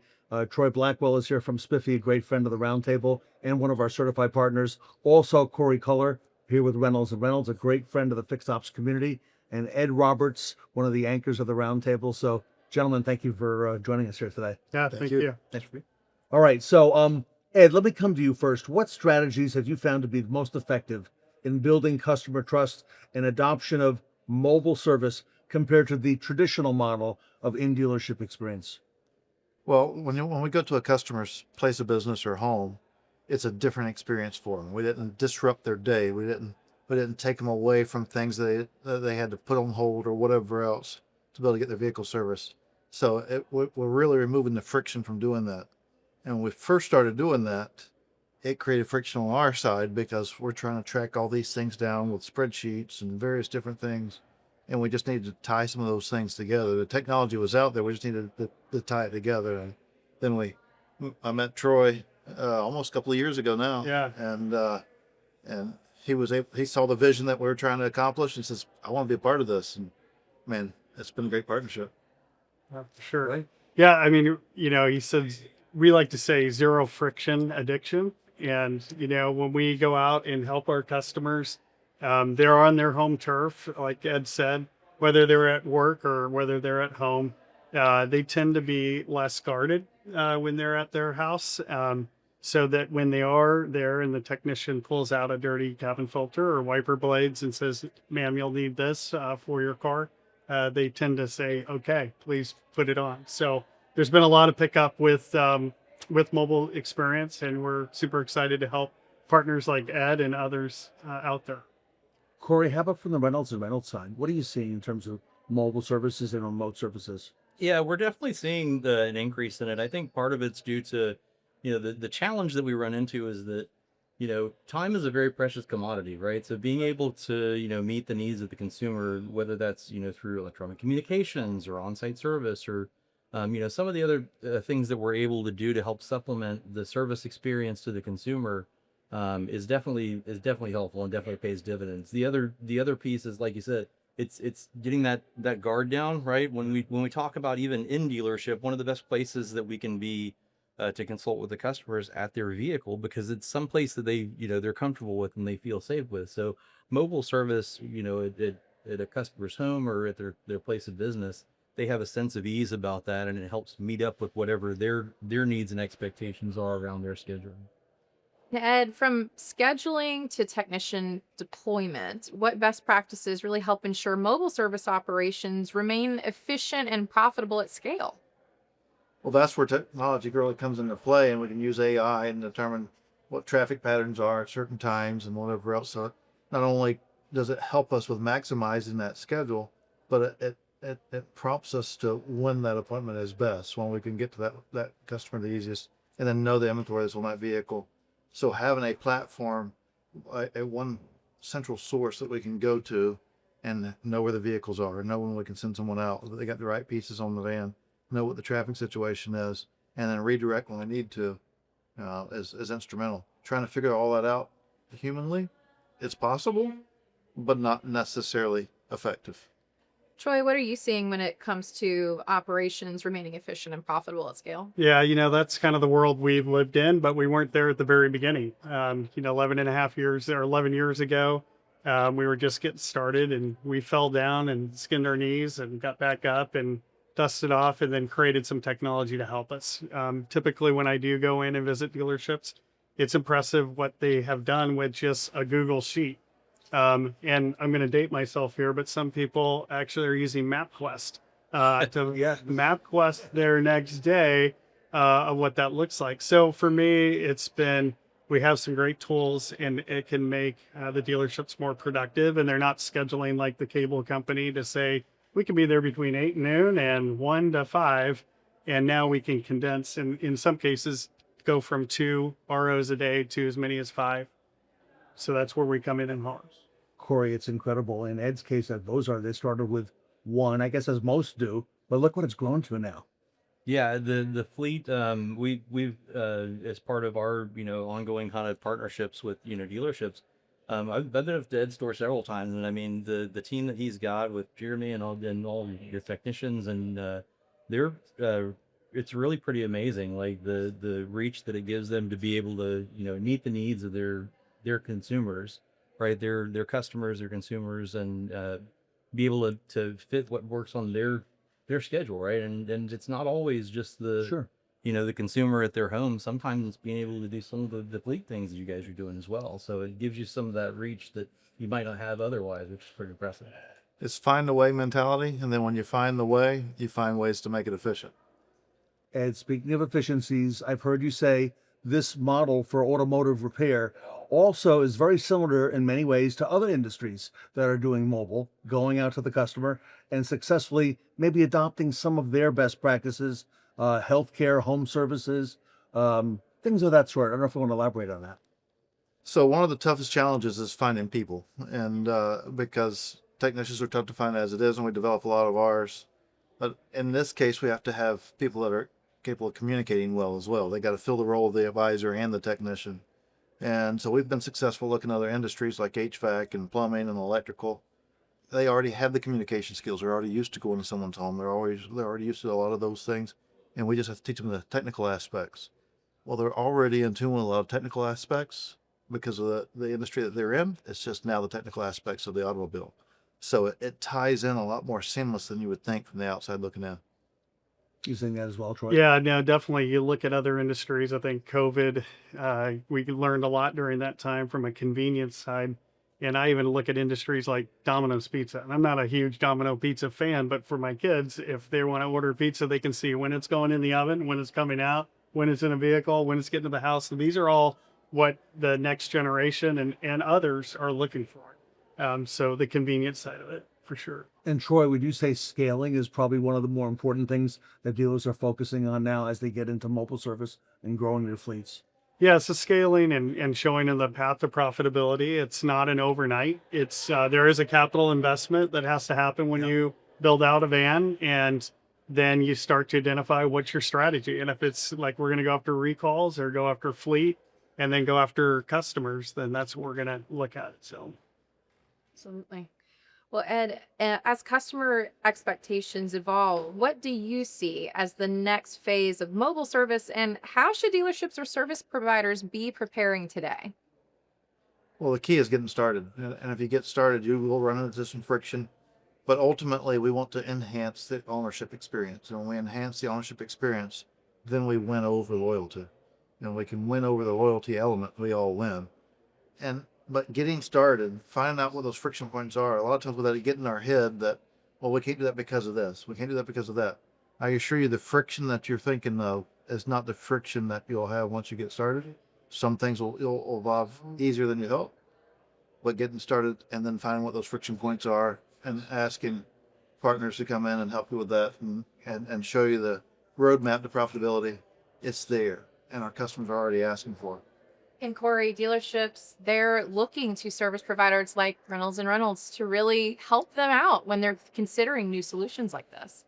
Yeah, being able to have, you know, the information, the details, right, and being able to have it tie in seamlessly in many cases really makes the difference, right? So you don't have the duplicated effort of, you know, trying to enter information between platforms. Provides, you know, really world-class solutions for our customers and ultimately the dealership's customers. What a great partnership. Folks up here today, Ed Roberts at Bozard, Corey at Reynolds and Reynolds, Troy at Spiffy. Troy, if our audience wants to learn more about Spiffy and what you can do for them, how do they? yeah, just reach out. You'll find me on LinkedIn. With the help of you and your team, we're out there a lot. Great partners like Ed, and we have a great relationship with Reynolds from an integration standpoint. So find me on LinkedIn and reach out. All right. It is still the dawn of mobile service, everybody, and remote services. I'm Ted Ings here with Sarah Van Tine. We're here in Dallas at the Reynolds Amplify event with the Fixed Ops Roundtable. We will be right back.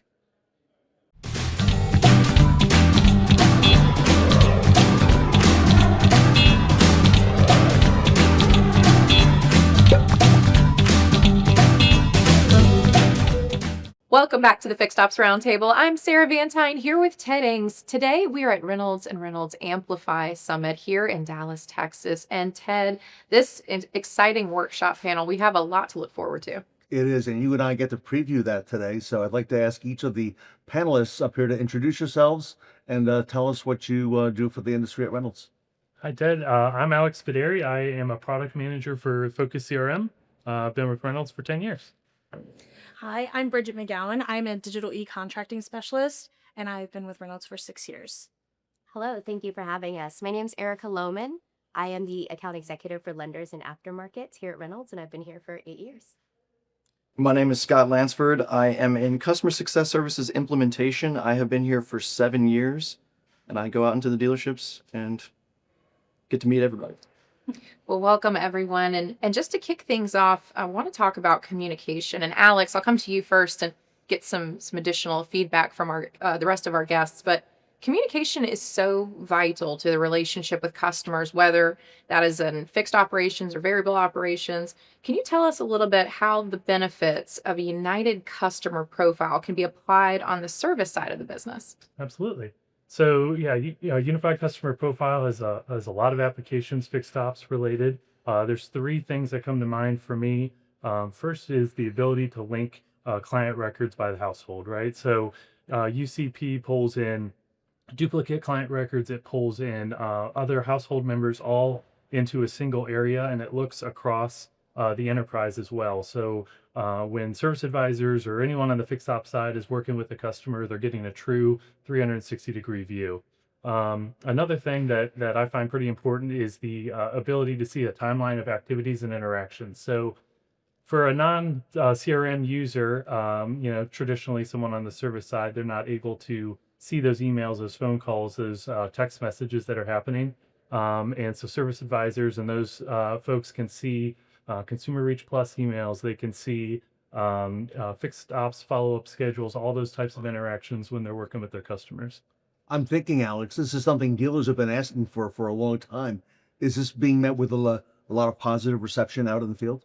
Absolutely. We implemented about 5 or 6 months ago. We've gotten a ton of great feedback.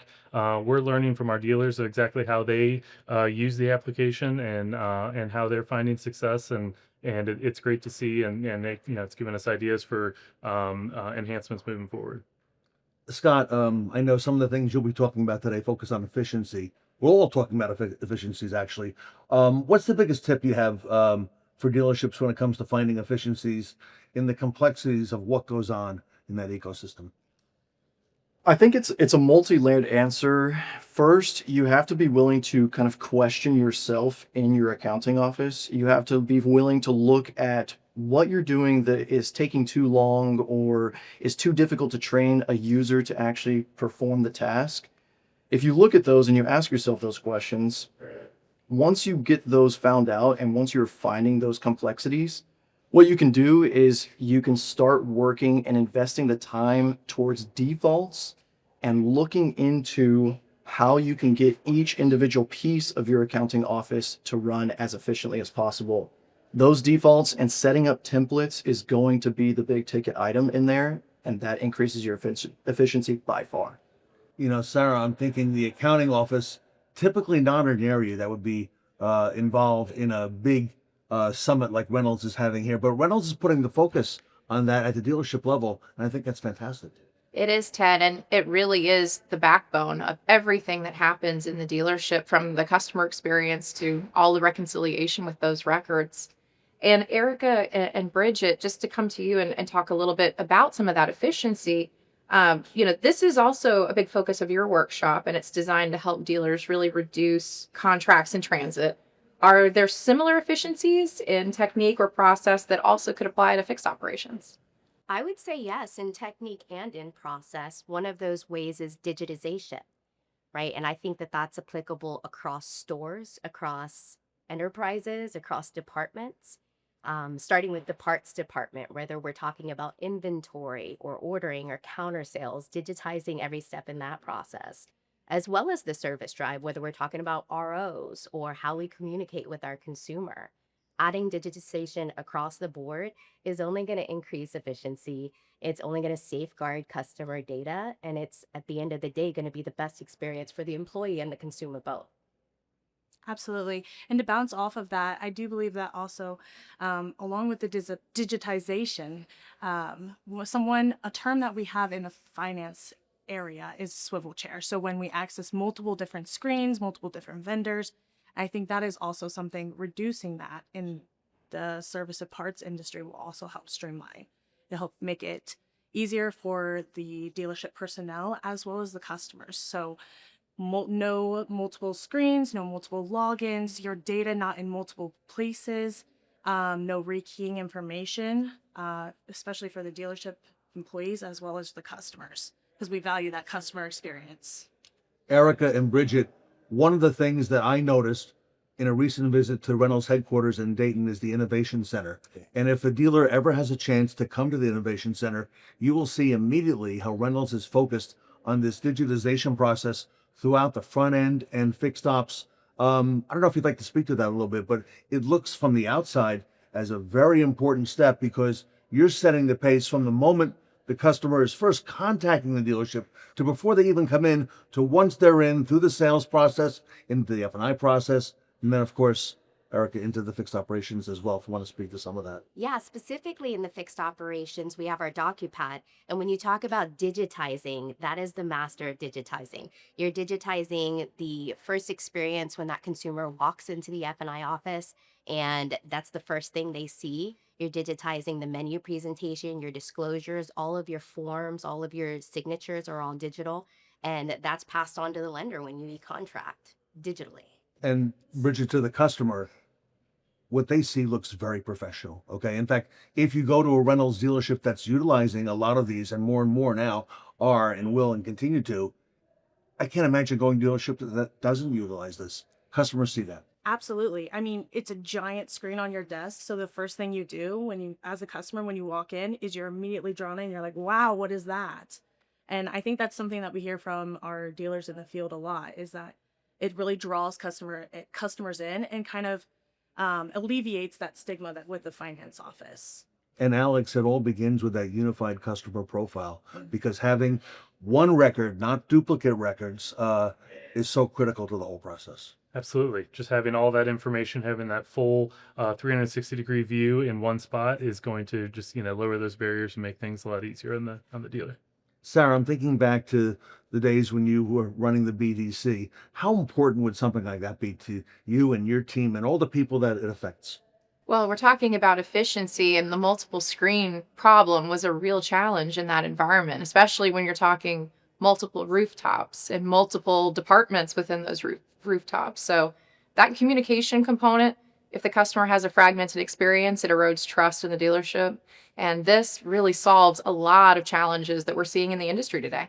And Scott, you're out implementing this. You're on the front lines. You're in the dealerships. How is this being met in terms of reception? In the field, it's tough because during an implementation, you go out, you're changing the process of everyone's lives at the dealership. But as Alex talked about, and Bridget and Erica, they bring in these different components, and then we wrap it up into the accounting office, and we say, hey, they've done such a great job all the way to the accounting office. Why can't we do a great job as well? And that really brings in that efficiency standpoint across the entire dealership and brings it together for a better reception. All right, lightning round. Everybody, 30 seconds starting here. No more than 30 seconds. What are you most excited about today in your workshop and presenting to the dealers here at Amplify? Start over here with Alex. We'll go right down the line. Yeah, well, I'm really excited to show off, UCP and everything that it has to offer. We're also going to get a first look at a component of Focus called CRM Advisor, which is really going to lower the barriers for our salespeople to communicate with their customers, leveraging artificial intelligence. I think I'm most excited to talk about CIT Intel, which is our extremely amazing reporting tool that we have. It's a web-based reporting tool. You're able to see all of the information, so it merges accounting and finance, so you get a really accurate data regarding your contracts in transit. I love it. Erica? I can't wait to share a lot of our newer enhancements in the e-contracting realm, but also I think the most important thing we get in these types of sessions is the dealer feedback. We get some amazing feedback from our dealers, and we get to hear firsthand the challenges they're going through and where we can help out and fix. Scott, bring it home. Lastly, I am super excited to talk about enhanced deal posting and the features that we can just dramatically lower our posting time in vehicle sales with. Sarah, exciting things happening at Reynolds. Lots of exciting things at Reynolds and Reynolds, Ted, and I'm looking forward to seeing their workshop and more happening today. All right, I'm Ted Ings with Sarah Van Tyne. We are here in Dallas at the Reynolds Amplify Summit. Sarah and I are going to be right back.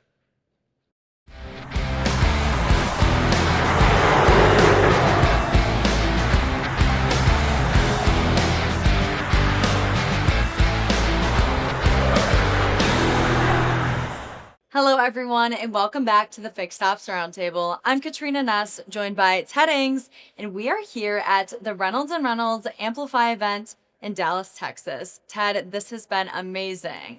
It's exciting and amazing, and we want to welcome Chris Martinez from Curator. Chris, welcome back to the Fixed Ops Roundtable. Thank you for having me. We heard so much earlier this year, and even a little bit earlier about Curator. If you don't mind, tell us a little bit about it, because it's a lot of buzz here at Amplify, and people are talking about it. Sure. Curator is the vision of Brad Title to take the current space of a CDP and move it into what the future needs to be for dealers, and taking all that first-party data and making it actionable and relative to the customers out there. So let's start with that, if you don't mind, Chris. It's a dealership it's an issue all dealerships face, finding and engaging the right customers to bring into the store. How does Curator help with all that? Great question. Yes, dealers today cannot just wait around for customers to come into the dealership. Consumers are out there using the internet, looking at all this different information out there, and looking for the stuff before they actually visit the dealer. So when a customer's out there looking for this information, Curator's absorbing all these different data points that the customer's actually doing. And it's combining with the information that a dealer currently has in their CRM. That way it can maximize the information and provide the consumer with relative information of what they're looking at. So we're using different data points from demographic and behavior data to create a single view of the customer so the dealer has an understanding of what this customer is actually doing. So it's a very smart platform using things that we have not been able to utilize, maybe dealers wanted in the past, and you've put it all together. Yes, it's actually taking AI and machine learning to a new level. It's taking all the first party data points and all this machine learning to be able to anticipate the need of what the customer is looking for. Wow. And I can assume, you know, a dealership can do a lot with a complete overview of a customer. They can. There's a lot you can do, but it really starts with the sales team, because the sales team, when they're out there, needs this information. It doesn't help if a customer's coming into the store and the sales team is blind to what the customer's currently looking at. By tracking a customer who's live on the website, Curator is going to be able to identify, using AI and machine learning, what this customer is actually looking at, because they might have entered the information 2, 3, 4 years ago and they were looking for a Honda Civic, and today they're looking for something completely different. Right. So with this complete view, AI is going to write their email, their text message, and even provide them a phone track. So that way the salesperson's job is a lot easier. All they have to do is push a button and they'll be able to send this relative information to the consumer, helping the consumer come into your location because you provide it to them in a timely and professional manner relative to what they're actually looking at. Right. And, you know, with customers having access to so many different options and so many things through the internet just at their fingertips, this makes it a lot more direct and active for the dealership. It does. Yeah. And Chris, historically, as a salesperson, I didn't want to write that email. I didn't want to figure out what I was going to say in a phone track. I didn't want to have to go through all that. So you've taken a lot of the guesswork out of it to make it more efficient. So now it really puts a lot more control in the salesperson's hands. Yes, it does. And it also uses automation. So that way salespeople are be able to react to information that was already being sent to the consumer relative to what they're looking at, and provided that information in the CRM for them to review. And it's not old information, like you said. It's current. It's what's now. And it really puts all this at the dealership's fingertips, the salesperson's fingertips. It does. It gives them a lot of power and a lot of access to the information in real time. So let's go back to that. How does Curator know? How do you know what to write? I mean, you know, you mentioned machine learning and we're talking about AI, but, you know, where's all this coming from? Well, Curator works simply just like all technology today, all your social media apps and everything. It's tracking your dealership's website, your CRM, and your DMS. So any of the data points that are connected, and we're trying to remove all those different silos, it's taking all that information in real time, just absorbing. We also use behavior and demographic data. Reynolds and Reynolds being a first-party data source, we have access to a lot of first-party data. And by having access to that, we can fill the engine with more information, making it more powerful. So that way, when a customer 2 years ago fell into a certain audience, today it's able to learn, because we know that people, they get married, they have kids, those kids move out, right? So now that customer needs to dynamically move to a new audience. And dealers need to understand that with that, they need to change the communication and how they're actually communicating with these customers. You really thought this thing out really well. So it's a pretty powerful tool. What is on the horizon for you guys coming up and, you know, wrapping around to the end of 2025? There's a lot actually, you know, that's Reynolds. I mean, Reynolds always looking to innovate. Curator is looking to continue to grow within Curator. We're also looking at how to make the CRM a bigger platform as well as adding some new features to the CRM. So that way dealers can stop working out of multiple platforms and they can work out of one location. And that's kind of where Curator also brought everything together into the CRM. So that way focused customers using the DMS are looking into one area. Absolutely. And just thinking out loud, Chris, this is going to really be a big help to fixed ops, because you've laid all the groundwork here on the variable side, doing all the homework, if you will. And now it's going to make it a lot easier for fixed ops. I can imagine this is going to go even further into the customer life cycle, into the service and the fixed part. Yeah, Curator works for both sales and service, and it's doing the same information for both. So it's driving customers into the front as well driving into the service base. Well, Chris, congratulations. This is exciting stuff, Katrina. This is very exciting. You know, with AI being on the forefront of the industry right now in such large come up, it's amazing that you guys are taking the lead with that. Yes. All right. Very exciting. This is Curator. It's the unified intelligence engine from Reynolds and Reynolds. And Katrina and I are very honored to be able to talk to you about it today, Chris. Thank you very much. Katrina Ness and I are here at the Reynolds Amplify event, part of the Fixed Ops Roundtable, and we're going to be right back.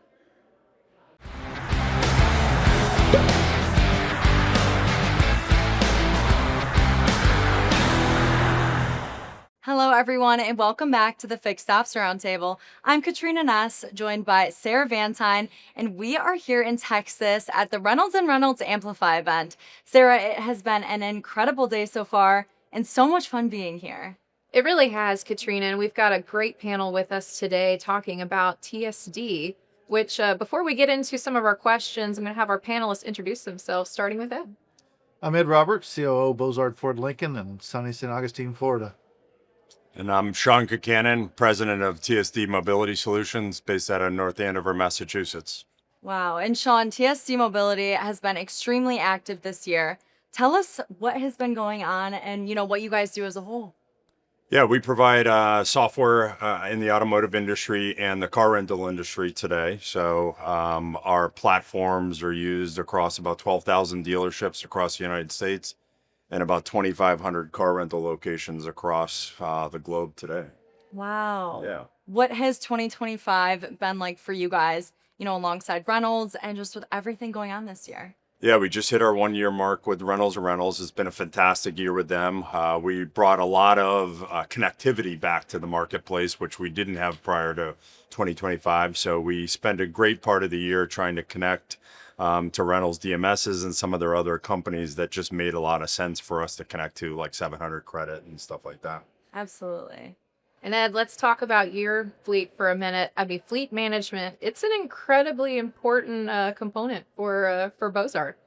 Absolutely. We have a large rental fleet amongst some other fleets as well. But prior to partnering with TSD, long before Reynolds, it becomes a guessing game. Where's our vehicles at? Who has them? Did we get the contract on it? But now with TSD and right from the beginning, we could see where those vehicles are and we can understand the elements of it. So tying those things together and having one central point to look at is instrumental and ultimately ties back to efficiency. And that's what we all look for. It's so true, Ed. And Sean, I want to talk about a topic that has come up quite a bit at Reynolds and Reynolds Amplify this year, and that's AI. AI continues to elevate and bring a lot of new pieces into our industry. But how do you see it impacting fleet management moving forward?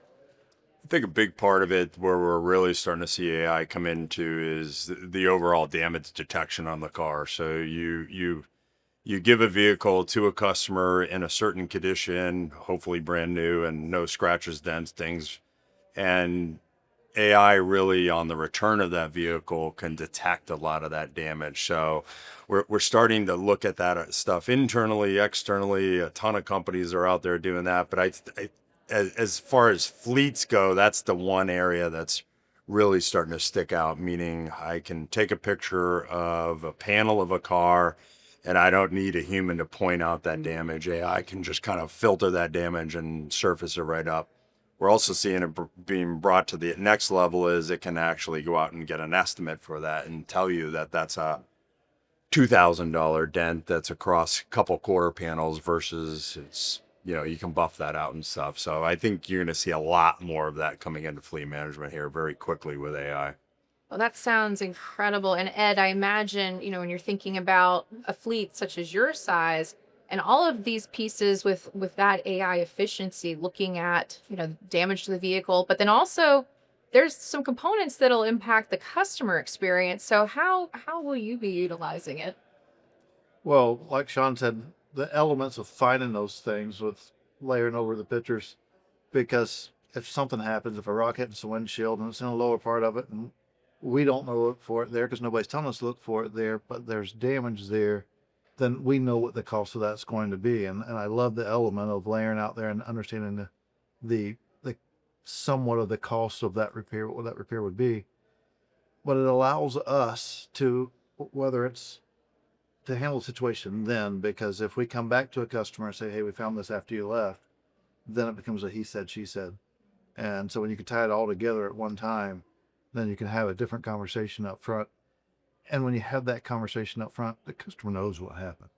So it isn't like they're trying to hide anything then, because at that point, for lack of better terms, not necessarily the term to use, they got caught. Well, it got highlighted. And now we can talk about something real time rather than after the fact, or swallowed up as an expense after the fact. And Sean, I imagine this AI with it as well, you're taking out some of the, inconsistencies in a process. So it actually is giving you a lot more transparency with the customer and with the vehicle. Yeah, because your hope is that same AI is on the front of the vehicle. So in a lot of aspects, I know with my car rentals today that I do personally, sometimes they don't even come out and walk around the car with you anymore. So to be able to put that back into the consumer's hand where they can have a peace of mind before they take a, $40, $50, $80,000 asset out is a big customer service component of it. Definitely. And Sean, by staying ahead of different changes in the industry and dealerships staying on top of everything, what is one best practice when it comes to fleet management that you think makes a large difference in dealerships today, whether that be feedback that you've heard from customers or just real world experience? Yeah, I would say from a dealership with a loan car rental fleet best practice out there, we still see a lot of dealers, they've got the wrong people managing this fleet of vehicles. Right, software is TSD, but the wrong person managing it. It might be, someone that's just given this title. So my best practice is go out and invest in a proper fleet manager, someone that's got rental car experience or used to managing a large fleet of vehicles. I mean, with a fleet like Ed's, you're talking a multi-million dollar, set of assets rolling around there, liability. There's a lot of aspects of that, and that demands more attention nowadays than spreading it across 8 advisors or, just giving it piling on top of a valet or a cashier. It demands its own fleet management position. Definitely. Accountability is very important, making sure that someone has ownership over it for sure. Ed, what about you from a retail perspective? What are some best practices that you guys definitely try to include with your fleet management? Well, I want to take it in a little deeper to what you just talked about there, because that's what dealers do. Dealers throw somebody at the problem, and we end up putting a square peg in a round hole, and it doesn't necessarily fit. They don't know how to manage those assets. Yeah. And for us, and yes, certain dealers they give a certain number of cars to each advisor, and they all manage their own. But for us, we did have someone managing that fleet, and we tried to manage it as, let's just make it a area that we can break even. It's a part of doing business with what we do for service.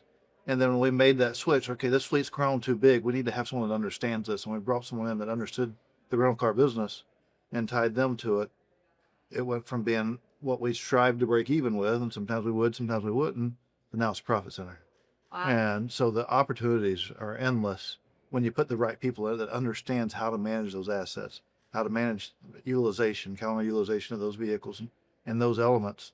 Because when it's sitting there in our parking lot, it's not doing us any good.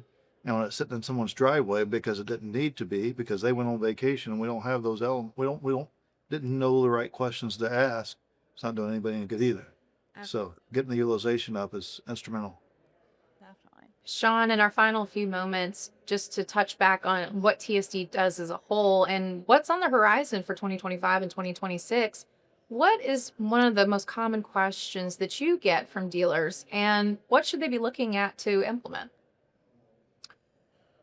I think what we always get from dealers is where is TSD, taking its products and services. I think the industry is certainly changing, meaning we've built solutions for the last 40 years that dealers like Ed would use and stuff like that. Our software is now getting consumed more and more by Ed's customers. So we're trying to build solutions that they're able to now give to their customers before they show up at the dealership, to have them all written up and just speed of transaction. Nowadays, if you give me a means of entering it on my phone, I'll generally do that for you instead of walking up to a counter or at an advisor's desk. So we're really making that pivot into more B2B2C type of software nowadays. Very exciting things ahead for TSD. Absolutely. Everyone, Ed and Sean and Katrina and I are here at the Reynolds and Reynolds Amplify event in Dallas, Texas. Katrina and I will be right back.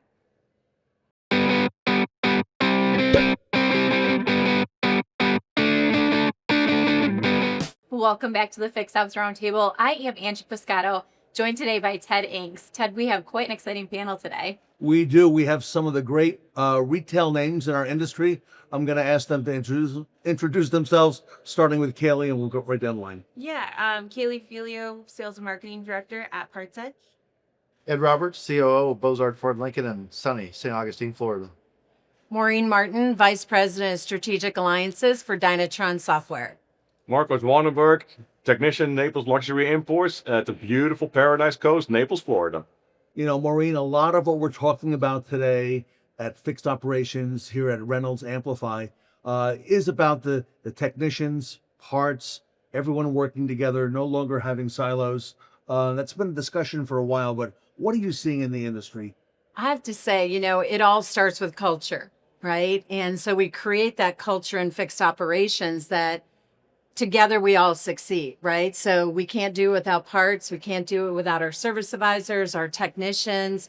And now we're adding technology and we're adding mobile service and those type of things. So what we're seeing across the country in about 4,300 dealers is when a dealership comes together in that culture, the entire team levels up. And that's really where you see their excellence. And it results in their financial statement and their ability to attract fantastic technicians and team members to their team.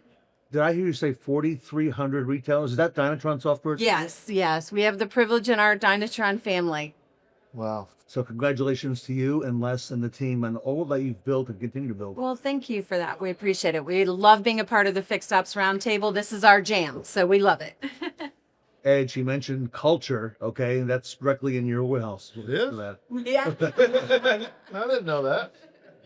No, ultimately, removing silos is about sharing the vision with everyone so that everyone understands how each department really feeds each other. We don't have to fight each other. We have to feed each other.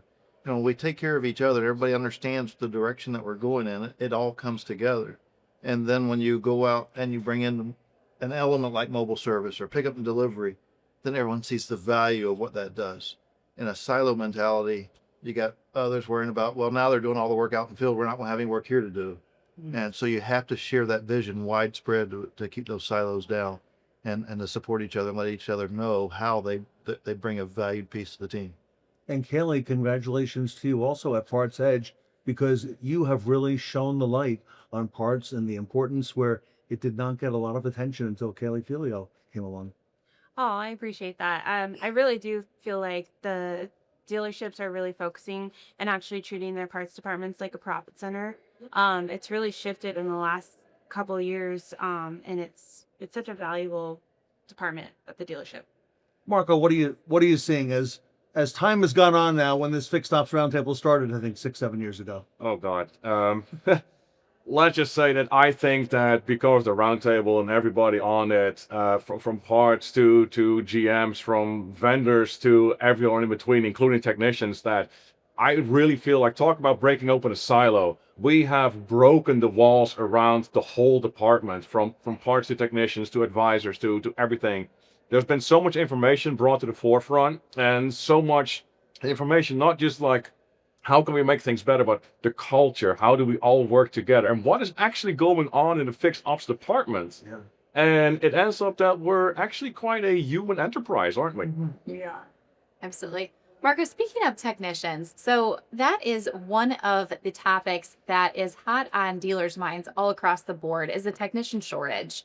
So from your perspective, what's a piece of advice that you would give someone up and coming that might be interested in that as a profession? I would say that as long as things are moving, technicians will always have a paycheck. I don't care if it's electric, flying cars, the cars that we have now, diesels, gas, it doesn't matter. What you should do is be humble, be thirsty for knowledge, always. Be quiet, ask the right questions, pay attention to your master technicians. Don't be running on these tool trucks for no reasons. Look what they have in their toolbox. If you want to know what to get, look at the toolbox of a seasoned technician, see what they have. But most of all, stay humble. Check your ego at the door and learn to work as a team member. That's what you need to do. Don't be a water drop. Be part of a waterfall. Yeah. That's what we need to do. Ed, I'm curious to know your perspective on this as well. So it's a two-way street, and what you just described describes the perfect candidate. Right. Now, with that, on our side, on the other side of the street, we have to provide the elements for that person to be able to learn. Absolutely. If they're hungry to learn, we got to provide those elements. And I think that's where the true shortage comes from, Angie, is we don't have enough of us dealers out there setting the platform for these guys to be able to train and learn how to be technicians. The desire, there's always going to be car people. The desire for people to work on cars are there. They just don't have the path to travel down to learn how to become that technician and make that their career. And when you provide those paths, you don't necessarily have a shortage of technicians. You know, Ted, that reminds me when we were at Northwood University. You know, we had a privilege of having all of these students at Fuel Camp. And what I took away from that and have been sharing in the industry is that we've got to really get to them, but not only them, but their parents, for them to really see what an incredible industry the automotive industry is and what a technician really does and the options now. Think about it. You have different technicians that are going to be mainlined in the shop versus mobile service. But I really took away from that is how do we get more engaged as an industry in the high school level, in the college level? And so we're seeing that in our dealers where they're really actively taking it. But once they get there, as Ed and Mark had said, we've got to have the tools and the culture and the people to support them on that journey. But that was a huge takeaway from me at Northwood. And it is a career path, isn't it? It's absolutely a career path, and we have to make sure we're providing that platform. And if we do it, you'd be surprised at the talent that's out there and the people that are humble and want to learn, knowing that you have a path for them. Absolutely. And not to pull from techs, but I've met so many parts people that were techs because they started in that path, but then discovered that they had a passion for parts and that whole analytical side of things. So I think there's so many paths you can, just showing the paths that there's available is important. Well, the key with having development programs is you can learn about that person and learn what their strengths are. And then when you learn who they are as a person, you can guide them down the right path so they end up in the right spot that fulfills them in their career rather than just becomes a job for them. One of the things I like about what Parts Edge has done, you've put a focus on the person in parts. You've talked about them learning, reading books, if you recall. We've had a lot of panels with you on doing things like that, self-education, to really develop the person. And then I know over the years, you and I have seen a lot of the people, you know, move up throughout the dealership where they started off, you know, as a parts picker or a runner, and, you know, now they're running the parts department or the fixed ops director. In some cases, they're now the general manager of the dealer. If you want to speak to that, because you've helped provide a focus on that. Oh, thanks. I feel that was one of the things that I heard the most was just the lack of education out there for parts managers, parts people and our focus is inventory control and management. So that's really where we focus and educate and provide as much as we can, doing monthly webinars, podcasting, just being a resource for the parts people. Because they are such a they're really an asset manager if you really look at how they're managing the inventory and pulled in so many different directions of all the departments. So, yeah, I think that's, you know, when we have our executive workshop, to see a GM, a service director, and a parts manager together leave from there with an action plan of tangible things we're going to do. That's where the powerhouse comes in, right? We've talked a lot about also the importance of variable and fixed working together. And we heard on our panel this morning here that they talked about the fact that, you know, service advisors sell more customers in a day than any department. So when you think about it, how do we help them and give them those tools to be able to do it? Marco, thinking back a few years ago, I can't believe all that's come of this conversation and things that we're talking about now that you and I didn't even fathom a couple years ago. Absolutely not. When we're kicking around the idea about this and then had the first one in your office in the Secret Building in New York City to 2019, to what it has become and what each and every one of us that are on these panels and at these pop-ups bring to the industry and how we've become the faces of the progress that we've really fostered throughout all of this. It's been fantastic. And like you said, if you would have asked either one of us 6 years ago, like, hey, where do you think this is going? We would have been like, once or twice, you know, but look at us now, Ted. Well, congratulations to everybody up here for all that you do for the industry, in particular fixed ops. I'm Ted Ings here with Angie Piscano. We're here today at the Reynolds and Reynolds Amplify event, the Fixed Ops Roundtable. Angie and I are going to be right back.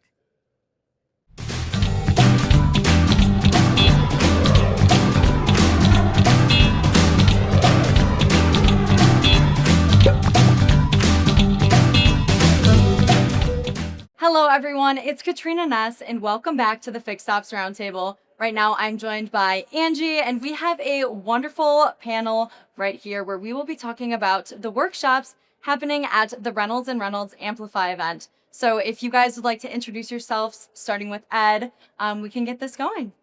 I'm Ed Roberts, COO of Bozard Ford Lincoln. Corey Kohler, product supervisor for the product management team, fixed operations with Reynolds and Reynolds. I'm Caitlin Bolts, and I'm a fixed ops product manager for Reynolds and Reynolds. Rich Lupo, fixed ops director, Appletree, Acura, and Honda. Excellent. So, Caitlin, we'll kick this off with a question for you. So, your workshop focuses on technician MPI videos. What do you think is the most crucial component with a successful MPI video? So there's a lot of important components, obviously, but the very most important one is making sure your team is all on board. So you got to share that vision with the team of why you're incorporating video MPI and why it's going to benefit them, and how you can implement that is all based on that. So that's what I would say. Absolutely. So, and getting a team on board, is there a best practice to really roll it out for engagement purposes to get everyone excited about it? Yeah, I mean, there's a lot of opportunities where you can use some example MPI videos. So showing them what a good video looks like, and then getting them to practice taking their video so that they can take it into their own hands and really make it their own. Yeah. I see it being a really crucial step of the process going forward. Yes, absolutely. And then Ed, from your perspective, what leadership tactics have you guys taken in order to, initiatize MPI videos along those lines? Well, we do so much to build trust with our customers. And when we can show them a video, we say that a picture's worth 1,000 words. Well, a video is worth 1,000 pictures. And so it helps build those layers of trust. And then from the standpoint of getting our people engaged to do it, a lot of times they struggle with putting themselves on camera, that nobody wants to see themselves on camera. We don't even want to hear our own voice as it's recorded and it plays back to us. So it's about training them and preparing them that they don't have to be on camera. It is their voice on camera because they need to talk about the vehicle, but now the customer can relate to their vehicle sitting in front of them. When you talk about the issues that we have with it or things that we need to address, they understand it's their vehicle. It's not manipulated. It's not whatever, because everybody thinks, well, is that my car in a picture or whatever else? And then when those things happen, and then they're hearing from the doctor that they never see, the technician themselves, then it builds those layers of trust, and it's no longer selling. It's head buys. Definitely. And from the customer service aspect, Rich, do you see those CSI scores going up, or do you predict them to be going up after improving and implementing these videos? Anytime you can build trust with your customers and enhance their experience, you're going to see a bump in your CSI scores. There's no, they're directly correlated, so there's no doubt about that at all. Absolutely, absolutely. And then Corey, your workshop really highlights the power of utilizing efficiency building technology within fixed operations. So you, as a big numbers guy, how has this provided a big difference of proper usage of these tools? And what does that actually do, and how does that make it more efficient? Yeah, and so there's a lot of different tools that are available within the marketplace. There's absolutely no shortage. We've tried to focus on, what are the things that can be impactful for the average advisor, the average technician, to be able to kind of transform that consumer experience. And so as an example, one of the ones that we looked at were the kind of the golden metrics. And what we found was that utilizing the technology and being able to focus on spending time with the consumer not only improves profitability, but it also improves the consumer experience, right? And that's really what's going to be the differentiator with so many different outlets and avenues to be able to go through and have service work perform. How do we make sure that we're being transparent again to the consumer with what our pricing is going to be, with what our information is that's available, but also being able to do it where we're able to focus on the consumer and what their experience is going to be with our facility. Absolutely. Rich and Ed, I'm sure that you've seen an improvement too in employee morale with this advent of technology and this implementation of technology. Tell me a little bit more about how your employees have embraced this. Well, once they try it, it's easy to get them to embrace it, because one of the things you hear consistently from a technician is, my advisor can't sell anything. Well, we're now giving them the tools so that they can sell it. And when they sell it, when they sell something or we complete something that a customer needs, I don't really call it selling, when we advise customers their needs and we take care of that for them, the technician feels more fulfilled in his job because he doesn't feel like he's doing all these inspections, all these different things with no outcome on the other side of it. So having that piece that increases the closing ratio for the advisor makes the technician see value in doing those things. And then, but ultimately, we take better care of our customer. Right. When we take better care of our customer, we get better CSI scores. We get repeat business. And as Telly says, we're in the repeat referral business. Right. Excellent. Anything to add? Where the rubber meets the road, and for our technicians and our advisors, are the more trust, the more approvals, and that makes us all tired and, like Tully likes to say, tired and wealthy at the end of the day, right? Exactly. So tired and rich, I think is what he said. Rich and tired. Rich and tired, yeah. There you go. So yeah, and so it just enhances that for every part of our staff gets the benefits of it. Absolutely. Rich, is there anything that you're looking forward to today or any workshops that you're excited to attend at the Reynolds and Reynolds Amplify event, coming from the dealer's perspective? We recently installed Goo, and we're only about a couple weeks in on that, and so I'm definitely going to spend some time learning more about the product. Already spent some time with GoMoto. I love it. And so those are the two things that we're going to concentrate on, and of course the Spark aspect of the AI that we're always looking at, and the Ray Assistant is a new innovation that they've unveiled today, so we're going to go look at that too. Absolutely. Caitlin, what about yourself? Coming from your workshop perspective, what are you looking forward to today? I mean, there's a lot of products that I don't get to see because I focus mainly on fixed ops. So I'm excited to see what everybody else has to offer here today. Absolutely. Corey, what about yourself? I think, being able to get some of the direct feedback on a lot of the things that we're doing that are new and innovative. We've always had a history of innovation, but the speed of change is rapidly increasing, right? Like there's no shortage of things that we're working on as a company, and especially in the fixed ops realm. And so being able to have kind of the insights and the feedback and direct feedback of everybody who's here at the conference, I think is going to be really good. And I'm also hoping to be able to, maybe arm some folks with a couple of things that maybe they didn't know before they walked in the door, right? There's a ton of things that we can do, and we want to be able to provide, best-in-class tools to be able to do. Absolutely. I've heard that word feedback a lot today, and Reynolds does a great job of taking feedback from dealers and other employees that are attending this event and implementing that into their products. So how do you guys plan on doing that today? Well, part of it's just, having discussions with part of the groups. We also, as a company, part of our core competency is being in the trenches, right? Like our collective PMD teams and other teams throughout the organization have done thousands and thousands of dealer visits over the last several years, because that helps us be innately attuned to what are the challenges? What are the things that, maybe we don't think of because we have, capabilities or things within the space, or things that we can look at differently. And so I think just being able to kind of interface and talk, get some of that direct feedback will be helpful. Absolutely. Ed, what else are you looking forward to today, being here at the event? We should always be looking to evolve, and some of the products that we see in here we use, but it's a platform for us to create some conversation and learn how to use those products better. And then there's some products in here that we don't use that I want to learn more about, like AutoVision and TrueSpot and some of those things. So having it all here in one central spot, we can learn how to use the products that we use better, and the ones that we don't use yet, we can get a demo, find out how it can enhance and help us evolve, because if we're not evolving, we're dying. Exactly. And there's so much to learn here at this event. Yes, I've heard enhance and evolve, and I think those are two very exciting things to focus on. So it has been such a great and exciting day so far, and it's just getting started. We have so much more to come on the Fixed Ops Roundtable. I'm Angie Poscato with Katrina Ness, and we'll be right back.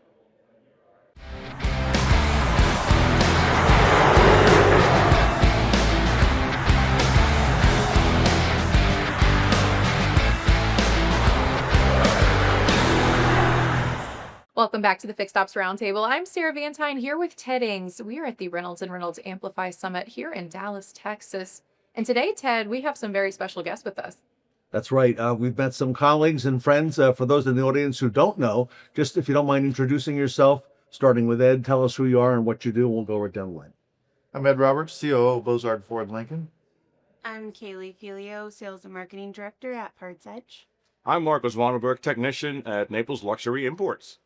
Everyone, welcome to the panel today. Kaylee, just to kick things off, Ted and I have been hearing a lot in the industry around parts, but the conversation has really been pivoting into how dealerships can be more efficient with their inventory and reach more customers. What are you seeing?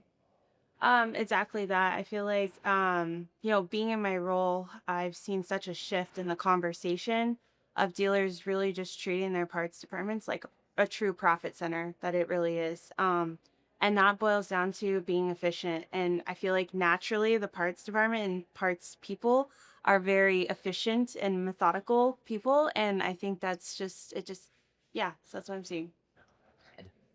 And you see a lot of focus now on parts. Parts is getting some love.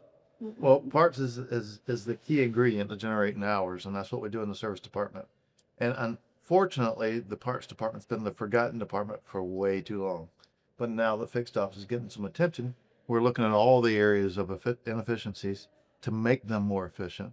And parts was just a key opportunity to allow us to create some efficiencies and keep things flowing so we can generate flat rate hours. Marco, your thoughts? As a dealership technician, I have nowhere else to go to but our parts department. So I cannot fix cars and turn the hours without the parts department. So the combination of parts and technicians is an essential component in efficiency and in customer satisfaction and in retention. So thank you for all you do. And what does it tell? He says parts sells hours, I believe is the phrase. Parts sells hours, and when we can, obviously we need to keep our guys efficient out in the shop as well. That's their lifeline. And when we can bring parts out to them, so we partner with Reynolds and Relo and deliver those parts out to them just to enhance that level of efficiency. But you guys have really brought it to the forefront of how much opportunity is in the parts department. We greatly appreciate that. Yeah, it's just the simple act of delivering parts to technicians. I feel like that's such an important part of it, and I think a tech also appreciates that you're helping them achieve more and be more efficient. There's just when you talk about selling hours, it's like that parts is the source of that. You need the parts. If you have to have so many carryovers because you don't have the parts, it's not efficient. So Kaylee, you've been a part of the Fixed Ops Roundtable at Parts Edge for such a long time. This is the first time I've had a chance to meet you in person. it's crazy. Okay, so I just can't believe it's like time flies. for our audience, tell us a little bit about Parts Edge and some of the things that you do for dealers around the country. Yeah, that's we focus on really being efficient with what you're stocking, supporting parts managers in their day to day, because a lot of the times I know in my conversations they're just fighting an uphill battle. They're dealing with manufacturer programs, sourcing parts, making sure that investment is churning for the dealer. So that's really what we focus on, is really being efficient and supporting parts managers. Marco, how important is that to have somebody helping the parts department become more efficient and looking over and helping them, ultimately helping the techs out in the field? It's absolutely essential. One of the main components that we struggle with sometimes is communication. As far as parts available, are parts not available? Luckily, I am blessed with really good parts people at my dealership that know what nuts and bolts go with what repair. Others may not really know this. So having this communication and having a helping hand, like Kaylee said, everything that comes through an OEM, we all know, is not always the easiest and straightforward. So if you have someone there helping and assisting in keeping everything flowing the way it should, we're just making for a well-oiled machine that does nothing but, get us all tired and go home rich. So, Rich and tired. Rich and tired, that's what we need. Sell the hours, rich and tired, but I cannot do it without parts. And, parts has the shop as their biggest customer. So we really need to go hand in hand on this and help each other out. And I think we're really seeing the turn in the industry right now. So there's a lot of analytics in the parts department as well that allows us to understand the right inventory to have. Well, if we treat the parts department like our used car department, they're both assets that belong to the store. We don't floor plan any of those. We own those things. And so we have to have true turns, and we got to make sure that we have the right inventory in stock and using data to help us with that, to make sure that we're turning inventory at the right time and we're keeping the right things in parts. That's the key. Yeah. It doesn't matter how efficient you are delivering it out if you don't have it in stock. Well, Ted, we've seen a lot of technology in the parts department here, I mean, the Relo robot has been roaming around, delivering parts Yeah. and working on some of those pieces. But Ed, I want to go back into the mobile element too, to just draw attention to that. How much is the parts department going to impact your mobile service operations? Well, each mobile van is almost like a mini warehouse in itself because we have to have inventory on those vans as well. So it isn't just the warehouse. We have to treat each one of those as their own parts bin, as their own inventory system. And so it does add some complexities to it. And that's when we need to use things to help us be more efficient. And I remember just the point that you made about the used car inventory and how it's comparable to parts. I'm constantly bringing that up and putting into perspective too. When you look at how many carts that the part number population, there's thousands and thousands of parts, and then there's hundreds of thousands of dollars, sometimes millions of dollars invested in the inventory. So it's so important to be efficient and knowing what you should be stocking, and you only make most of your profit off a small percentage of your inventory in reality. Everybody, lightning round in the time we have left. If you would, in 30 seconds, here we are, coming towards the last part of the year. If there was something that you're looking forward to going into the new year based on the technologies, innovations, maybe things that you're working on, what would it be? What could you share with the audience? I'll start with that and we'll go right down the line. Anything that makes them more efficient. Really, the Relo has been a huge part in our store. And just because we have Relo doesn't mean that we can't make it better. So it's constantly looking at everything we do and finding new efficiencies to make things flow. I'd say about the same, really adopting AI and where there's bottlenecks in process and making it more efficient and harnessing that to just be better and serve our customers better. Real-time data for technicians. If a complex job comes up, which parts are available, which parts are not, and when will they be available, so we can plan our days and keep our days rolling efficiently, stay in the bay, and keep working. All right. What a great team up here today, Sarah, and what a great conversation we're having. Great conversation, Ted, and lots more to come here at the Fixed Ops Roundtable and at Amplify. I'm Ted Ings. I'm here with Sarah Van Tine, with Ed Roberts, Kaylee Filio, Marcos Wanenberg. We're in Dallas at the Reynolds Amplify event, the Fixed Ops Roundtable. Sarah and I are going to be right back.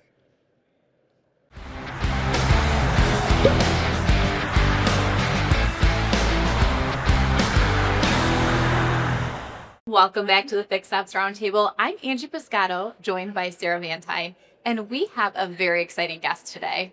Kaylee Filio is with us from Parts Edge. And Kaylee, thank you for being with us here at Reynolds and Reynolds at the Amplify Summit. Yeah, thanks for having me. It's awesome to get out and be at one of the events that you guys do. You guys do such an amazing job. Well, Kaylee, it's been exciting to see all of the incredible content, all the incredible things that are happening here at Amplify today. But I want to pivot and talk a little bit about what you've been up to. So share with us a little bit. What's been going on at Parts Edge? Oh my gosh. Well, a lot. I mean, we're always focused. I feel like we stay in our lane and focus on inventory optimization and really supporting parts managers. So that's always what we've been focused on. And I'm always creating content and helping educate and just support because there's just not a lot out there. So I'm constantly urging the team, let's do webinars. We've got to do more podcasts, talk about what we need to do in the parts department. So yeah, that's what I've been working on. Just I'm pulled in so many different directions. I'm not just marketing, I'm sales, so I'm supporting the growth of the company, and then I'm also making sure the content's there and podcasting, and what else is there to add to that list? Oh, mom. I don't know. Yeah. No, for those unfamiliar, you have a very successful podcast. Can you speak a little bit more about what goes into that podcast as far as your guests and your ideas for that? Yeah, so it originally started as the Parts Girl podcast. I recently rebranded it to just the Parts Edge podcast because the whole goal around it was to shed more light onto the parts department. And it's evolved over the years. I feel like that's the biggest thing with podcasting is to accept that it's not always going to be the same. You're going to go through seasons, series, and that's kind of what I've been going through and really pulling in a lot of people from our team, one of the founders, to really have more conversations around specific topics for parts. That's really what I wanted to do with the podcast. And then sprinkling in a lot of industry experts and guests. It's just a great way to connect and put some information out there. And yeah, it's been great. So, Kaylee, it's been a very busy year for you. You've had a lot going on with Parts Edge, and there's a lot happening at dealerships. And you've had a hand in helping parts managers really look at, their balance sheets and thinking about all these different components that goes into managing their parts department. What are some of the things that parts managers should be focusing on the back half of 2025 and into 2026? Yeah, so I would say obsolescence is the biggest piece right now because we're heading into the end of the year, physical inventories, all of that good stuff. But when it comes to the inventory, I would say that focusing on that percentage that's really making you money and really looking out through your pricing strategies, I feel like that's a big component that isn't often looked at enough. And that's another thing I feel like at the end of the year it's reviewed and it's not reviewed enough. So looking at how you're organizing your parts in your DMS and then your pricing strategies is the biggest thing to focus on. And just having those conversations about the inventory health and what you should be doing. I just feel like dealers are paying more attention to their parts departments and really treating it like a profit center, as it should be. Sounds like it requires continued maintenance throughout the year. Yeah, it is. It's absolutely a constant. And I feel like parts managers do a really good job at doing the things that they need to do, but I don't think there's that they're just pulled in so many different directions, and sometimes things get done and sometimes they don't. So I feel like what we're doing is providing that consistency of giving them the information, the data, and then also giving them the tools to support to make a difference of that. So. Lots of exciting things happening with Kaylee Filio and Parts Edge. Angie Piscato and I are here at the Reynolds and Reynolds Amplify Summit. Thank you, Kaylee, for joining us today here at the Fixed Ops Roundtable, and we're looking forward to hearing more about what you're going to accomplish in the next year ahead. Thank you. Stay tuned, everyone. Angie Piscato and I will be right back.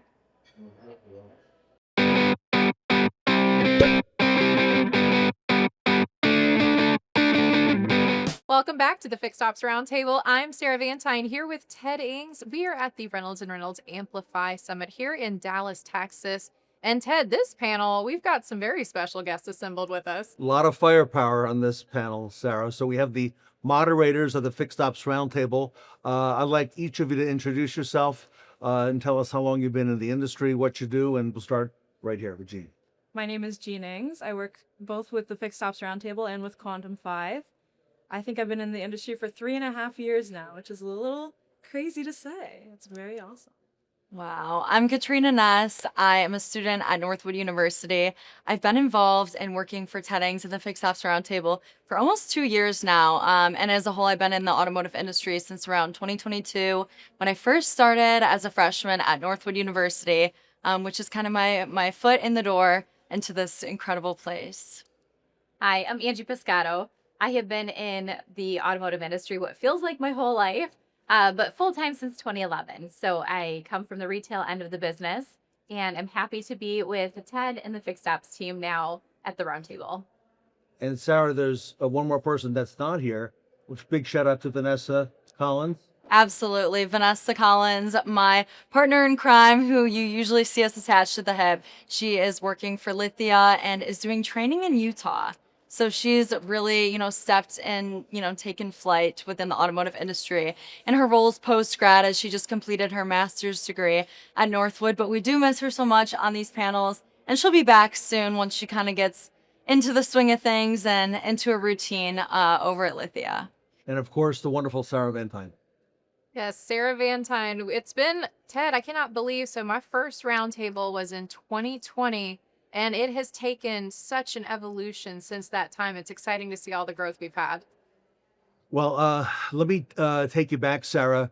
We started these pop-up events in the spring of 2023.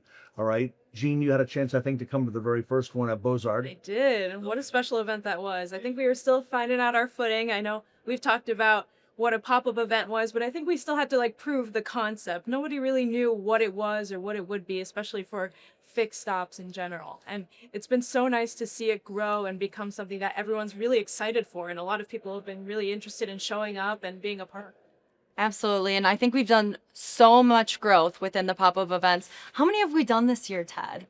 We do 8 to 10 a year. So we're going to be right there with this year as well. But, it's a consistent part of what we do. I think it gives a big a big breath of fresh air when we come in and highlight these stores. Absolutely. And being able to, interact and connect with all of our familiar faces, dealer friends, OEM partners, and also vendors in person rather than just virtual is absolutely amazing. And my favorite part about these events. Angie, what are your thoughts so far?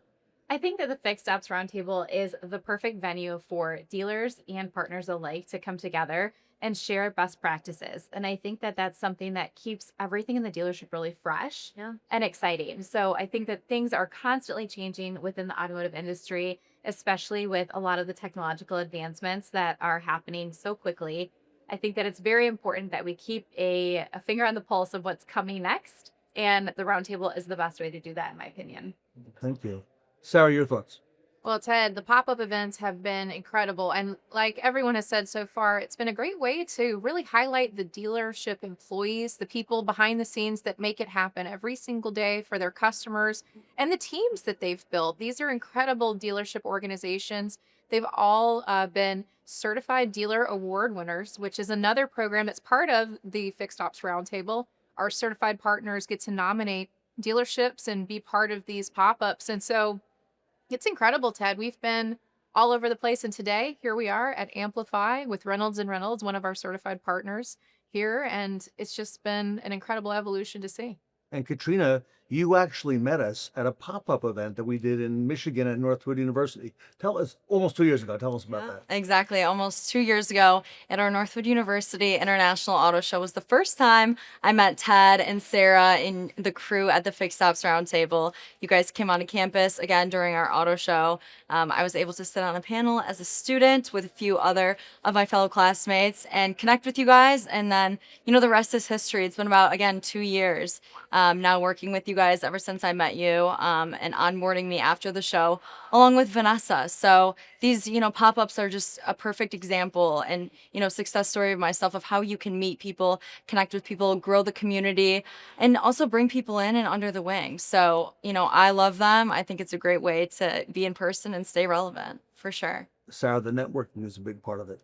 It is, the networking, these pieces, that's how Angie Pescato and I connected. And Ted, the networking is how I first got connected with the roundtable in the very, very beginning back in 2020, when we first were doing not only the in-person events, but just launching the virtual events as well. So those have grown, from the 1-day events on to 4 days, but all of the ripples that this event has created and all of the lives it's touched. It's really incredible to see just how many people are involved, not only with the roundtable and being part of these events like here at Amplify, but then also out in our virtual platforms. There's so much connection online via Facebook and social media.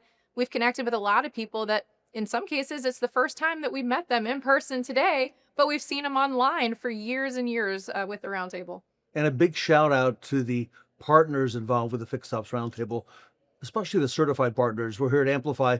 Reynolds and Reynolds, Sarah, is one of those. And they've done so much for the industry. And, it's such an honor for us to even be able to come in and spend time at Amplify with their people, with their dealers. It is, Ted. And that's what's so incredible about being with certified partners like this. These are companies that dealerships can trust.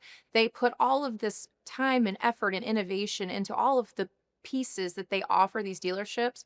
And then we have the opportunity to come in and really help showcase and also educate the dealer population that doesn't maybe have the chance to get out of the dealership and come in person to an event like this. So now if you're not with us here in Dallas, Texas today, don't worry, because you can catch this online. Absolutely.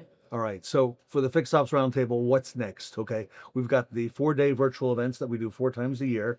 We've got these pop-up events, Gene. Now, I think we've proven the concept. I hope so. Proof of concept is in the books. Well, how do we top that? What do we do next, guys? Oh, Gene, we've got some really exciting announcements. Tell them the name of what's coming up next. Up next, we've got the pit stop. So we've all enjoyed the pop-up events, but what if we can get even minier, a little smaller? And so we were thinking of creating this pit stops where it's similar to our pop-up events, where we're going to go into dealerships or into, certain brands and spend some time with their people. Yeah. Okay. But maybe not quite as elaborate, and maybe a little bit more man on the street, I think I've heard you say in the past. Absolutely. Yeah, and really get to know the people and make it short and quick and easy, and really be able to bring the value to them right then and there. Yeah. And Ted, that's the part that I think has been really cool about the pop-up events is we've had these mini mic interviews that Angie and Katrina and Vanessa have been doing in addition when we do these big pop-up events. And this really, the pit stop is taking our mini mic interviews and really spreading them out to a broader audience and spreading out, more individuals that we can have an opportunity to interview and hear best practices of what's happening in the industry. And who came up with those mini mic interviews, Katrina? Whose idea was that?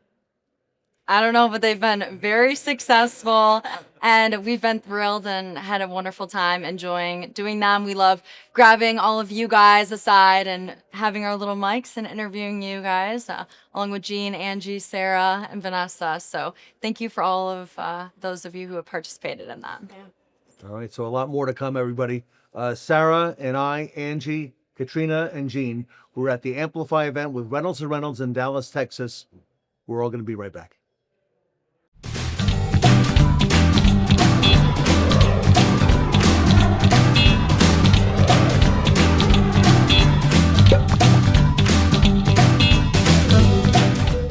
Welcome back to the Fixed Ops Roundtable. I'm Sarah Van Tyne here with Ted Ings. We are at the Reynolds and Reynolds Amplify Summit here in Dallas, Texas. And Ted, it has been quite the day today. I have learned a whole lot about what Reynolds and Reynolds is doing for retailers. Chris, really nothing more. This whole event has been innovative and really first class, and I want to thank you for putting it all together. We're glad to have done it, and we think these kinds of events are really important and powerful in moving our industry forward. So we're excited. We are as well. Now, if you can tell us, will there be another Reynolds and Reynolds Amplify next year? Will there be a number 4 coming out? There will 100% be a number 4 Amplify next year. Where is to be determined question. So we are trying to distribute it across the country so that we get representation in different parts of our geography. So we'll be looking to nail that down pretty soon, but there will definitely be Amplify 4. All right.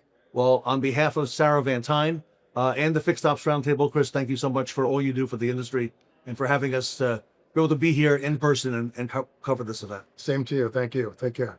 All right. I'm Ted Ings with Sarah Van Tyne. We're at Reynolds and Reynolds in Dallas, Texas at the Amplify event. Thank you for joining us, and we'll see you soon.